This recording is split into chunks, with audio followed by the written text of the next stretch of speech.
ਸਨਮਾਨਯੋਗ ਗੁਰੂ ਪਿਆਰਿਓ, ਵਾਹਿਗੁਰੂ ਜੀ ਕਾ ਖਾਲਸਾ, ਵਾਹਿਗੁਰੂ ਜੀ ਕੀ ਫਤਿਹ। ਸਿੱਖ missionary college Ludhiana ਵੱਲੋਂ ਐਸਐਮਸੀ ਗੁਰਮਤਿ ਕਲਾਸ ਯੂਐਸਏ ਵਿੱਚ ਆਪ ਸਾਰਿਆਂ ਦਾ ਸਵਾਗਤ ਹੈ। ਆਪ ਸਾਰਿਆਂ ਨੂੰ ਜੀ ਆਇਆਂ। ਅੱਜ ਦੀ ਕਲਾਸ ਵਿੱਚ ਸਾਡਾ ਸ਼ਬਦ ਵਿਚਾਰ ਦਾ ਸਮਾਂ ਹੈ। ਅੱਜ ਹਰ ਸ਼ੁੱਕਰਵਾਰ ਅਸੀਂ ਭਗਤਾਂ ਦੇ ਵਿੱਚੋਂ, ਭਗਤ ਬਾਣੀ ਦੇ ਵਿੱਚੋਂ ਜਿਹੜੇ ਭਗਤਾਂ ਦੇ ਉਚਾਰਨ ਕੀਤੇ ਹੋਏ ਸ਼ਬਦ ਹਨ, ਥੋੜੇ ਸਮਝਣ ਵਿੱਚ ਮੁਸ਼ਕਲ ਹਨ, ਉਹਨਾਂ ਦੇ ਵਿਚਾਰ ਅਸੀਂ ਕਰਦੇ ਹਾਂ। ਅੱਜ ਦੀ ਵਿਚਾਰ ਵੀਰ ਤੇਜਿੰਦਰ ਸਿੰਘ ਜੀ ਸਾਡੇ ਨਾਲ ਸਾਂਝੀ ਕਰ ਰਹੇ ਹਨ। ਭਗਤ ਕਬੀਰ ਜੀ ਦਾ ਸ਼ਬਦ ਹੈ, ਪੂਰੀ ਕੋ ਕਾਹੂ ਮਰਮ ਨਾ ਜਾਨਾ, ਸਭ ਜਗ ਆਨ ਤਨਾਇਓ ਤਾਨਾ, ਜਬ ਤੁਮ ਸੁਨ ਲੈ ਵੇਦ ਪੁਰਾਨਾ, ਤਬ ਹਮ ਇਤਨੇ ਪਸਰਿਓ ਤਾਨਾ। ਇਹ ਸ਼ਬਦ ਦੀ ਵਿਚਾਰ ਵੀਰ ਤੇਜਿੰਦਰ ਸਿੰਘ ਸਾਡੇ ਨਾਲ ਸਾਂਝੀ ਕਰ ਰਹੇ ਹਨ। ਬੇਨਤੀ ਕਰਦਾ ਹਾਂ ਵੀਰ ਤੇਜਿੰਦਰ ਸਿੰਘ ਜੀ, ਅੱਜ ਦੀ ਵਿਚਾਰ ਸ਼ੁਰੂ ਕਰੋ ਜੀ। ਵਾਹਿਗੁਰੂ ਜੀ ਕਾ ਖਾਲਸਾ, ਵਾਹਿਗੁਰੂ ਜੀ ਕੀ ਫਤਿਹ। ਇੱਕ ਓੰਕਾਰ ਸਤਨਾਮ ਕਰਤਾ ਪੁਰਖ ਨਿਰਭਉ ਨਿਰਵੈਰ ਅਕਾਲ ਮੂਰਤ ਅਜੂਨੀ ਸੈਭੰ ਗੁਰ ਪ੍ਰਸਾਦ। ਵਾਹਿਗੁਰੂ ਵਾਹਿਗੁਰੂ ਵਾਹਿਗੁਰੂ ਵਾਹਿਗੁਰੂ ਵਾਹਿਗੁਰੂ। ਵਾਹਿਗੁਰੂ ਜੀ ਕਾ ਖਾਲਸਾ, ਵਾਹਿਗੁਰੂ ਜੀ ਕੀ ਫਤਿਹ। ਸਿੱਖ ਮਿਸ਼ਨਰੀ ਕਾਲਜ ਦੀ ਗੁਰਮਤਿ ਕਲਾਸ ਯੂਐਸਏ ਦੇ ਵਿੱਚ ਦੇਸ਼ ਪ੍ਰਦੇਸ਼ਾਂ ਤੋਂ ਜੁੜੇ ਵੀਰ ਔਰ ਭੈਣਾਂ ਨੂੰ ਜੀ ਆਇਆਂ ਕਹਿੰਦਿਆਂ ਹੋਇਆ, ਆਪ ਜੀ ਤੋਂ ਅੱਜ ਦਾ ਜੋ ਸ਼ਬਦ ਹੈ ਉਸ ਦੇ ਵਿਚਾਰ ਆਰੰਭ ਕਰਨ ਦੀ ਅਸੀਸ ਮੰਗਦਾ ਹਾਂ। ਅੱਜ ਦਾ ਜੋ ਸ਼ਬਦ ਹੈ ਉਹ ਆਸਾ ਰਾਗ ਦੇ ਅੰਦਰ ਕਬੀਰ ਸਾਹਿਬ ਦਾ ਉਚਾਰਨ ਕੀਤਾ ਹੋਇਆ ਸ਼ਬਦ ਹੈ, ਜੋ ਸ੍ਰੀ ਗੁਰੂ ਗ੍ਰੰਥ ਸਾਹਿਬ ਮਹਾਰਾਜ ਦੇ ਪਾਵਨ ਅੰਗ 484 ਦੇ ਉੱਪਰ ਸੁਭਾਇਮਾਨ ਹੈ। ਇਸ ਸ਼ਬਦ ਦੀ ਆਪ ਜੀ ਦੇ ਨਾਲ ਪਹਿਲਾਂ ਗਾਇਨ ਕਰ ਲਈਏ, ਪੜ੍ਹ ਲਈਏ। ਬੇਸੁਮਾਰ ਅਥਾ ਅਗਨਤ ਅਤੋਲੇ, ਜਿਉ ਬੁਲਾਵੇ ਤਿਉ ਨਾਨਕ ਦਾਸ ਬੋਲੇ, ਹਮ ਨਾ ਸਕਤ ਕਰ ਸਿਫਤ ਤੁਮਾਰੀ, ਆਪ ਲਿਓ ਤੁਮ ਕਥਾ ਸੁਧਾਰੀ। ਆਸਾ ਕੋਰੀ ਕੋ ਕਾਹੂ ਮਰਮ ਨ ਜਾਨਾ, ਸਭ ਜਗ ਆਨ ਤਨਾਇਓ ਤਾਨਾ ਰਹਾਓ। ਕੋਰੀ ਕੋ ਕਾਹੂ ਮਰਮ ਨ ਜਾਨਾ, ਸਭ ਜਗ ਆਨ ਤਨਾਇਓ ਤਾਨਾ ਰਹਾਓ। ਜਬ ਤੁਮ ਸੁਨ ਲੈ वेद पुराना, तब हम इतनक पसर्यो ताना। तरन आकाश की करगा बनाई, चंद सूरज दोए साथ चलाई। पाई जोर बात एक कीनी, तांती मन माना। जो लाहे कर अपना चीना, कट ही राम पछाना। कहत कबीर कारगह तोरी, सुत सूत मिलाए कोरी। कहत कबीर कारगह तोरी, सुत सूत मिलाए कोरी। गुरु रूप साध संगत जी, इस शब्द दे विच भगत कबीर जी ने एक बहुत ही महत्वपूर्ण गल कही है कि भगत जी ने वो जो परमात्मा दे जड़े संसार नूं चलाउण दे जड़े अलग अलग फंक्शनस हैं, ਉਹਨਾਂ ਦੇ ਨਾਲ ਆਪਣੇ ਕਿੱਤੇ ਨੂੰ ਜੋੜਿਆ ਹੈ ਕਿ ਜਿਹੜਾ ਆਪਣੀ ਕਮਾਈ ਵਾਸਤੇ ਉਹ ਵਰਤਦੇ ਸਨ। ਤੋ ਇਸ ਤਰ੍ਹਾਂ ਜਿਹੜੇ ਪਰਮਾਤਮਾ ਦੇ ਫੰਕਸ਼ਨ ਹਨ ਸੰਸਾਰ ਦੇ ਚਲਾਉਣ ਵਾਲੇ, ਉਹਨੂੰ ਜੋ ਖੱਡੀ ਦੇ ਵਿੱਚ ਜੋ ਭਗਤ ਕਬੀਰ ਜੀ ਆਪਣੇ ਲਗਾਈ ਹੋਈ ਸੀ ਔਰ ਜਿਹਦੇ ਨਾਲ ਉਹ ਕੱਪੜਾ ਬੁਣਦੇ ਸਨ, ਉਸ ਪ੍ਰੋਸੈਸ ਦੇ ਵਿੱਚ ਜਿਹੜੇ ਇਨਸਟਰੂਮੈਂਟ ਯੂਜ਼ ਹੁੰਦੇ ਸਨ, ਜਿਹੜੇ ਸੰਦ ਇਸਤੇਮਾਲ ਹੁੰਦੇ ਸਨ, ਉਹਨਾਂ ਨੂੰ ਬੜੇ ਬਿਊਟੀਫੁਲੀ, ਬੜੇ ਖੂਬਸੂਰਤ ਤਰੀਕੇ ਦੇ ਨਾਲ ਉਹਨਾਂ ਨੇ ਪਰਮਾਤਮਾ ਕਿਵੇਂ ਸੰਸਾਰ ਨੂੰ ਚਲਾ ਰਿਹਾ ਹੈ ਉਸ ਦੇ ਨਾਲ ਮਿਲਾ ਕਰਕੇ ਅੱਜ ਦਾ ਇਹ ਸ਼ਬਦ ਜਿਹੜਾ ਸਾਨੂੰ ਬਖਸ਼ਿਸ਼ ਕੀਤਾ ਹੈ ਕਿ ਪਰਮਾਤਮਾ ਕਿਵੇਂ ਸੰਸਾਰ ਦਾ ਤਾਨਾ ਬਾਨਾ ਬੁਣਦਾ ਹੈ ਔਰ ਕਿਵੇਂ ਫਿਰ ਇਸ ਸੰਸਾਰ ਦੇ ਤਾਨੇ ਬਾਣੇ ਨੂੰ ਸਮੇਟਦਾ ਹੈ। ਤੋ ਇਹ ਵਿਚਾਰ ਜਿਹੜੀ ਹੈ ਭਗਤ ਕਬੀਰ ਜੀ ਇਸ ਸ਼ਬਦ ਦੇ ਅੰਦਰ ਸਾਡੇ ਨਾਲ ਵਿਚਾਰ ਕਰ ਰਹੇ ਹਨ, ਸਾਨੂੰ ਸਮਝਾ ਰਹੇ ਹਨ। ਇਸ ਤਰੀਕੇ ਦਾ ਹੀ ਉਦਮ ਜਿਹੜਾ ਹੈ ਉਹ ਜਿਹੜੇ ਕਿਸਾਨ ਕਰਨ ਵਾਲੇ ਨੇ, ਕਿਸਾਨੀ ਕਰਨ ਵਾਲੇ ਨੇ, ਉਹ ਵੀ ਰੱਬ ਨੂੰ ਇੱਕ ਕਿਸਾਨ ਸਮਝਦੇ ਹਨ। ਜਿਵੇਂ ਉਹਨੇ ਸਾਰੇ ਸੰਸਾਰ ਨੂੰ ਅੰਡਰ ਜੇਰ ਸੇਤਜ ਉਤਪੁਜ ਪੈਦਾ ਕੀਤੀ ਹੈ, ਤੋ ਉਹ ਜੋ ਉਤਪੁਜ ਵਾਲੀ ਗੱਲ ਹੈ ਉਹ ਸੰਸਾਰ ਦੀ ਜਿਹੜੀ ਪਰਮਾਤਮਾ ਇਸ ਕਾਰ ਨੂੰ ਕਰਦਾ ਹੈ, ਸਾਰੀ ਵਨਸਪਤੀ ਉਸਨੇ ਪੈਦਾ ਕੀਤੀ ਹੈ, ਤੋ ਉਸ ਨੂੰ ਵੀ ਜਿਹੜੇ ਹਨ ਇਸ ਕਿਸਾਨ ਜਿਹੜੇ ਹਨ ਉਹ ਕਹਿੰਦੇ ਹਨ ਵੀ ਅਸੀਂ ਵੀ ਕਿਸਾਨ ਹਾਂ ਤੇ ਤੁਸੀਂ ਵੀ ਕਿਸਾਨ ਹੋ। ਤੇ ਜਿਵੇਂ ਤੁਸੀਂ ਸੰਸਾਰ ਦੇ ਵਿੱਚ ਉਤਪੁਜ ਪੈਦਾ ਕੀਤੀ ਹੈ, ਅਸੀਂ ਆਪ ਜੀ ਦੀ ਦਿੱਤੀ ਮਤ ਅਨੁਸਾਰ ਅਸੀਂ ਵੀ ਉਸ ਤਰੀਕੇ ਨਾਲ ਹਾਲ ਵਾਨੇ ਹਾਂ। ਤੇ ਅਸੀਂ ਉਸ ਤਰੀਕੇ ਨਾਲ, ਜਿਵੇਂ ਗੁਰੂ ਨਾਨਕ ਪਾਤਸ਼ਾਹ ਦਾ ਇੱਕ ਸ਼ਬਦ ਹੈ, ਮਨ ਹਾਲੀ ਕਿਰਸਾਨੀ ਕਰਨੀ, ਸ਼ਰਮ ਪਾਣੀ ਤਨ ਖੇਤ, ਨਾਮ ਵੀ ਸੰਤੋਖ ਸੁਹਾਗਾ, ਰੱਖ ਗਰੀਬੀ ਵੇਸ। ਤੋ ਉਸ ਸ਼ਬਦ ਵਿੱਚ ਵੀ ਉਹ ਕਿਰਸਾਨੀ ਦੇ ਜਿਹੜੇ ਕੰਮ ਹਨ ਉਸ ਨੂੰ ਪਰਮਾਤਮਾ ਦੇ ਜਿਹੜੇ ਸੰਸਾਰ ਦੀ ਸ੍ਰਿਸ਼ਟੀ ਦੇ ਵਿੱਚ, ਕੁਦਰਤ ਨੂੰ ਬਣਾਉਣ ਦੇ ਵਿੱਚ, ਉਤਪੁਜ ਪੈਦਾ ਕਰਨ ਦੇ ਵਿੱਚ ਜਿਹੜੇ ਉਹਨਾਂ ਦਾ ਰੋਲ ਹੈ ਉਸ ਨੂੰ ਵੀ ਆਪਣੇ ਮਨ ਦੇ ਵਿੱਚ ਲਿਆ ਗਿਆ। ਤੋ ਇਸੇ ਤਰ੍ਹਾਂ ਹੀ ਭਗਤ ਨਾਮਦੇਵ ਜੀ ਜਿਹੜੇ ਹਨ ਉਹ ਵੀ ਪਰਮਾਤਮਾ ਨੂੰ ਇੱਕ ਰੰਗਣ ਵਾਲਾ ਬੰਦਾ ਸਮਝਦੇ ਹਨ, ਇੱਕ ਰੰਗਣ ਵਾਲੀ ਅਥਾਰਟੀ ਸਮਝਦੇ ਹਨ ਕਿ ਉਹ ਕਹਿੰਦੇ ਹਨ ਕਿ ਮੈਂ ਵੀ ਰੰਗਣ ਦਾ ਕੰਮ ਕਰਨਾ ਹਾਂ, ਕੱਪੜਾ ਲੈਣਾ ਹਾਂ, ਕੱਪੜੇ ਦੀ ਪਾਹ ਲਾਹਨਾ ਵਾਂ ਤੇ ਪਾਹ ਲਾ ਕਰਕੇ ਫਿਰ ਮੈਂ ਉਸ ਕੱਪੜੇ ਨੂੰ ਜਿਹੜਾ ਹੈ ਰੰਗਦਾ ਵਾਂ ਤੇ ਉਸ ਰੰਗਣ ਤੋਂ ਬਾਅਦ ਮੈਂ ਉਹ ਕੱਪੜਾ ਲੈਣਾ ਵਾਂ ਜਿਹਨੇ ਕੱਪੜਾ ਰੰਗਾਣਾ ਹੋਵੇ ਤੇ ਫਿਰ ਉਸ ਕੱਪੜੇ ਨੂੰ ਰੰਗ ਕੇ ਮੈਂ ਵਾਪਸ ਦੇਣਾ ਹਾਂ।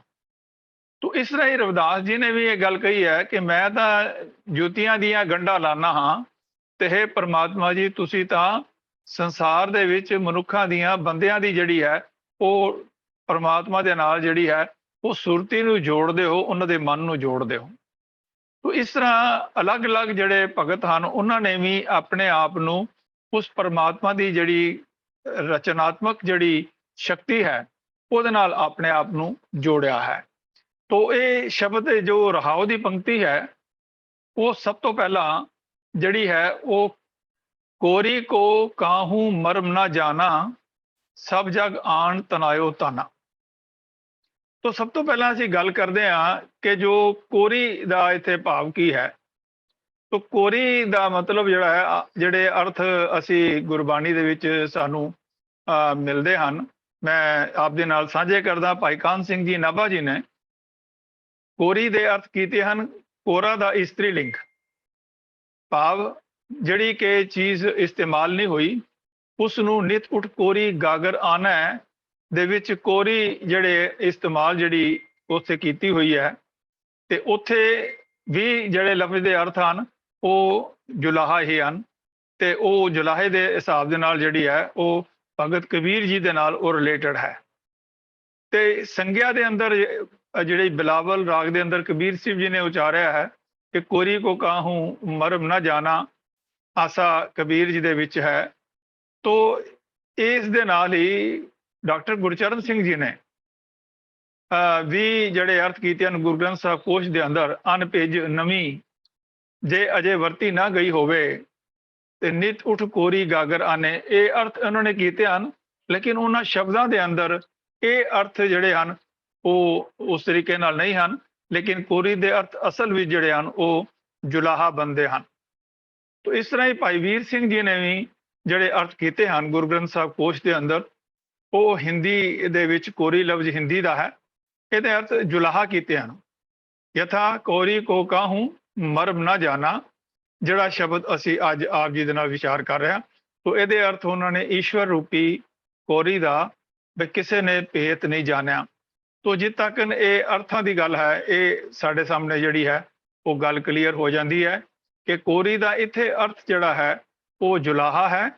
ਕੋਰੀ ਦਾ ਮਤਲਬ ਕੋਰਾ ਭਾਂਡਾ ਜਿਹੜਾ ਹੈ ਨਹੀਂ ਹੈ।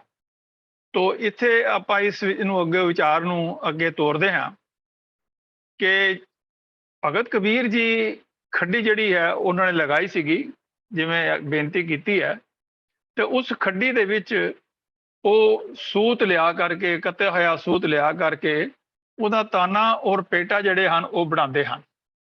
ਤੋ ਤਾਨਾ ਪੇਟਾ ਦਾ ਮਤਲਬ ਹੈ ਕਿ ਵਰਟੀਕਲ ਔਰ ਪਰਪੈਂਡੀਕੂਲਰ ਜਿਹੜੀ ਉਸ ਧਾਗਿਆਂ ਨੂੰ ਜਿਹੜਾ ਪਰਪੈਂਡੀਕੂਲਰ ਵਰਟੀਕਲ ਬਣਾਉਂਦੇ ਹਨ, ਤੇ ਉਸ ਨੂੰ ਫਿਰ ਅੱਗੇ ਸੈੱਟ ਕਰਨ ਵਾਸਤੇ ਉਹਨਾਂ ਪੈਰ ਦੇ ਥੱਲੇ ਇੱਕ ਜਿਹੜਾ ਹੈ ਉਹ ਲੀਵਰ ਲਗਾਇਆ ਹੁੰਦਾ ਹੈ, ਜਿਹਨੂੰ ਪ੍ਰੈਸ ਕਰਨ ਦੇ ਨਾਲ ਉਹ ਇੱਕ ਜਿਹੜਾ ਪੁਆਇੰਟ ਹੈ ਉਹ ਥੱਲੇ ਚਲਾ ਜਾਂਦਾ ਹੈ, ਔਰ ਫਿਰ ਜਿਹੜਾ ਦੂਸਰਾ ਹੈ ਉਸ ਨੂੰ ਜਦੋਂ ਪ੍ਰੈਸ ਵਾਪਸ ਕਰਦੇ ਹਾਂ ਤੇ ਉਹ ਦੋਨਾਂ ਦਾ ਆਪਸ ਵਿੱਚ ਜਿਹੜਾ ਹੈ ਉਹ ਕਨੈਕਸ਼ਨ ਇਸ ਤਰ੍ਹਾਂ ਜੁੜ ਜਾਂਦਾ ਹੈ ਤਾਨੇ ਦੇ ਪੇਟੇ ਦੇ ਹਿਸਾਬ ਨਾਲ। ਫਿਰ ਉਹਨੂੰ ਨੇੜੇ ਨੇੜੇ ਕਰਨ ਵਾਸਤੇ ਤਾਂ ਕਿ ਉਹ ਦੂਰ ਹੁੰਦੇ ਨੇ, ਤੇ ਫਿਰ ਇੱਕ ਕਰਗ ਹੈ ਜਿਹਨੂੰ ਕੰਘੀ ਕਹਿੰਦੇ ਨੇ, ਉਹ ਕੰਘੀ ਜਿਹੜੀ ਹੈ ਇਸਤੇਮਾਲ ਕੀਤੀ ਜਾਂਦੀ ਹੈ। ਸਾਨੂੰ ਯਾਦ ਹੈ ਕਿ ਸਾਡੇ ਮਾਤਾ ਜੀ ਨਾਲੇ ਹੁੰਦੇ ਸਨ, ਤੇ ਉਹਨਾਂ ਨੇ ਮੰਜੀ ਦੇ ਉੱਤੇ ਉਹ ਨਾਲੇ ਦੀ ਜਿਹੜੀ ਸੀਗਾ ਉਹਨੂੰ ਇਕੱਠਾ ਕਰਕੇ ਉਹਨੂੰ ਬਣਾ ਦੇਣਾ, ਤੇ ਉਹ ਦੋਨੋਂ ਪਾਸੇ ਵਰਟੀਕਲ ਪਰਪੈਂਡੀਕੂਲਰ ਕਰਕੇ ਤੇ ਉਹਨੂੰ ਡੰਡੀ ਦੇ ਨਾਲ ਉਹਨਾਂ ਨੇ ਥੱਲੇ ਸੈੱਟ ਕਰਕੇ ਤੇ ਉਹ ਨਾਲੇ ਜਿਹੜੇ ਹਨ ਉਹ ਬੁਣਦੇ ਸਨ। ਤੋ ਉਹ ਛੋਟੇ ਹੁੰਦਿਆਂ ਅਸੀਂ ਦੇਖਦੇ ਸਾਂ ਵੀ ਇਸ ਨਾਲ ਕਿਸ ਤਰ੍ਹਾਂ ਇਹ ਨਾਲੇ ਜਿਹੜੇ ਹਨ ਬੁਣੇ ਜਾਂਦੇ ਹਨ। ਤੋ ਇਸ ਤਰ੍ਹਾਂ ਮੰਜੀ ਵੀ ਜਿਹੜੀ ਉਣੀ ਜਾਂਦੀ ਹੈ ਉਹ ਵੀ ਇਸ ਤਰ੍ਹਾਂ ਹੀ ਉਣੀ ਜਾਂਦੀ ਹੈ, ਵਰਟੀਕੂਲਰ ਪਰਪੈਂਡੀਕੂਲਰ ਕਰਕੇ ਵਾਨ ਨੂੰ ਜਿਹੜਾ ਉਹ ਲਗਾਇਆ ਜਾਂਦਾ, ਔਰ ਫਿਰ ਉਸ ਨੂੰ ਇਕੱਠਾ ਕਰਕੇ ਹੱਥ ਨਾਲ ਜਾਂ ਕਿਸੇ ਚੀਜ਼ ਦੇ ਨਾਲ ਉਹਨੂੰ ਨੇੜੇ ਨੇੜੇ ਕਰਕੇ ਇੱਕ ਪੈਟਰਨ ਦੇ ਰੂਪ ਦੇ ਅੰਦਰ ਕੁਛ ਨੂੰ ਥੱਲੋਂ ਲੰਘਾਉਂਦੇ ਨੇ, ਕੁਛ ਨੂੰ ਉੱਪਰੋਂ, ਫਿਰ ਇਸ ਤਰ੍ਹਾਂ ਪੈਟਰਨ ਜਿਹੜਾ ਹੈ ਉਹ ਬਣ ਜਾਂਦਾ ਹੈ।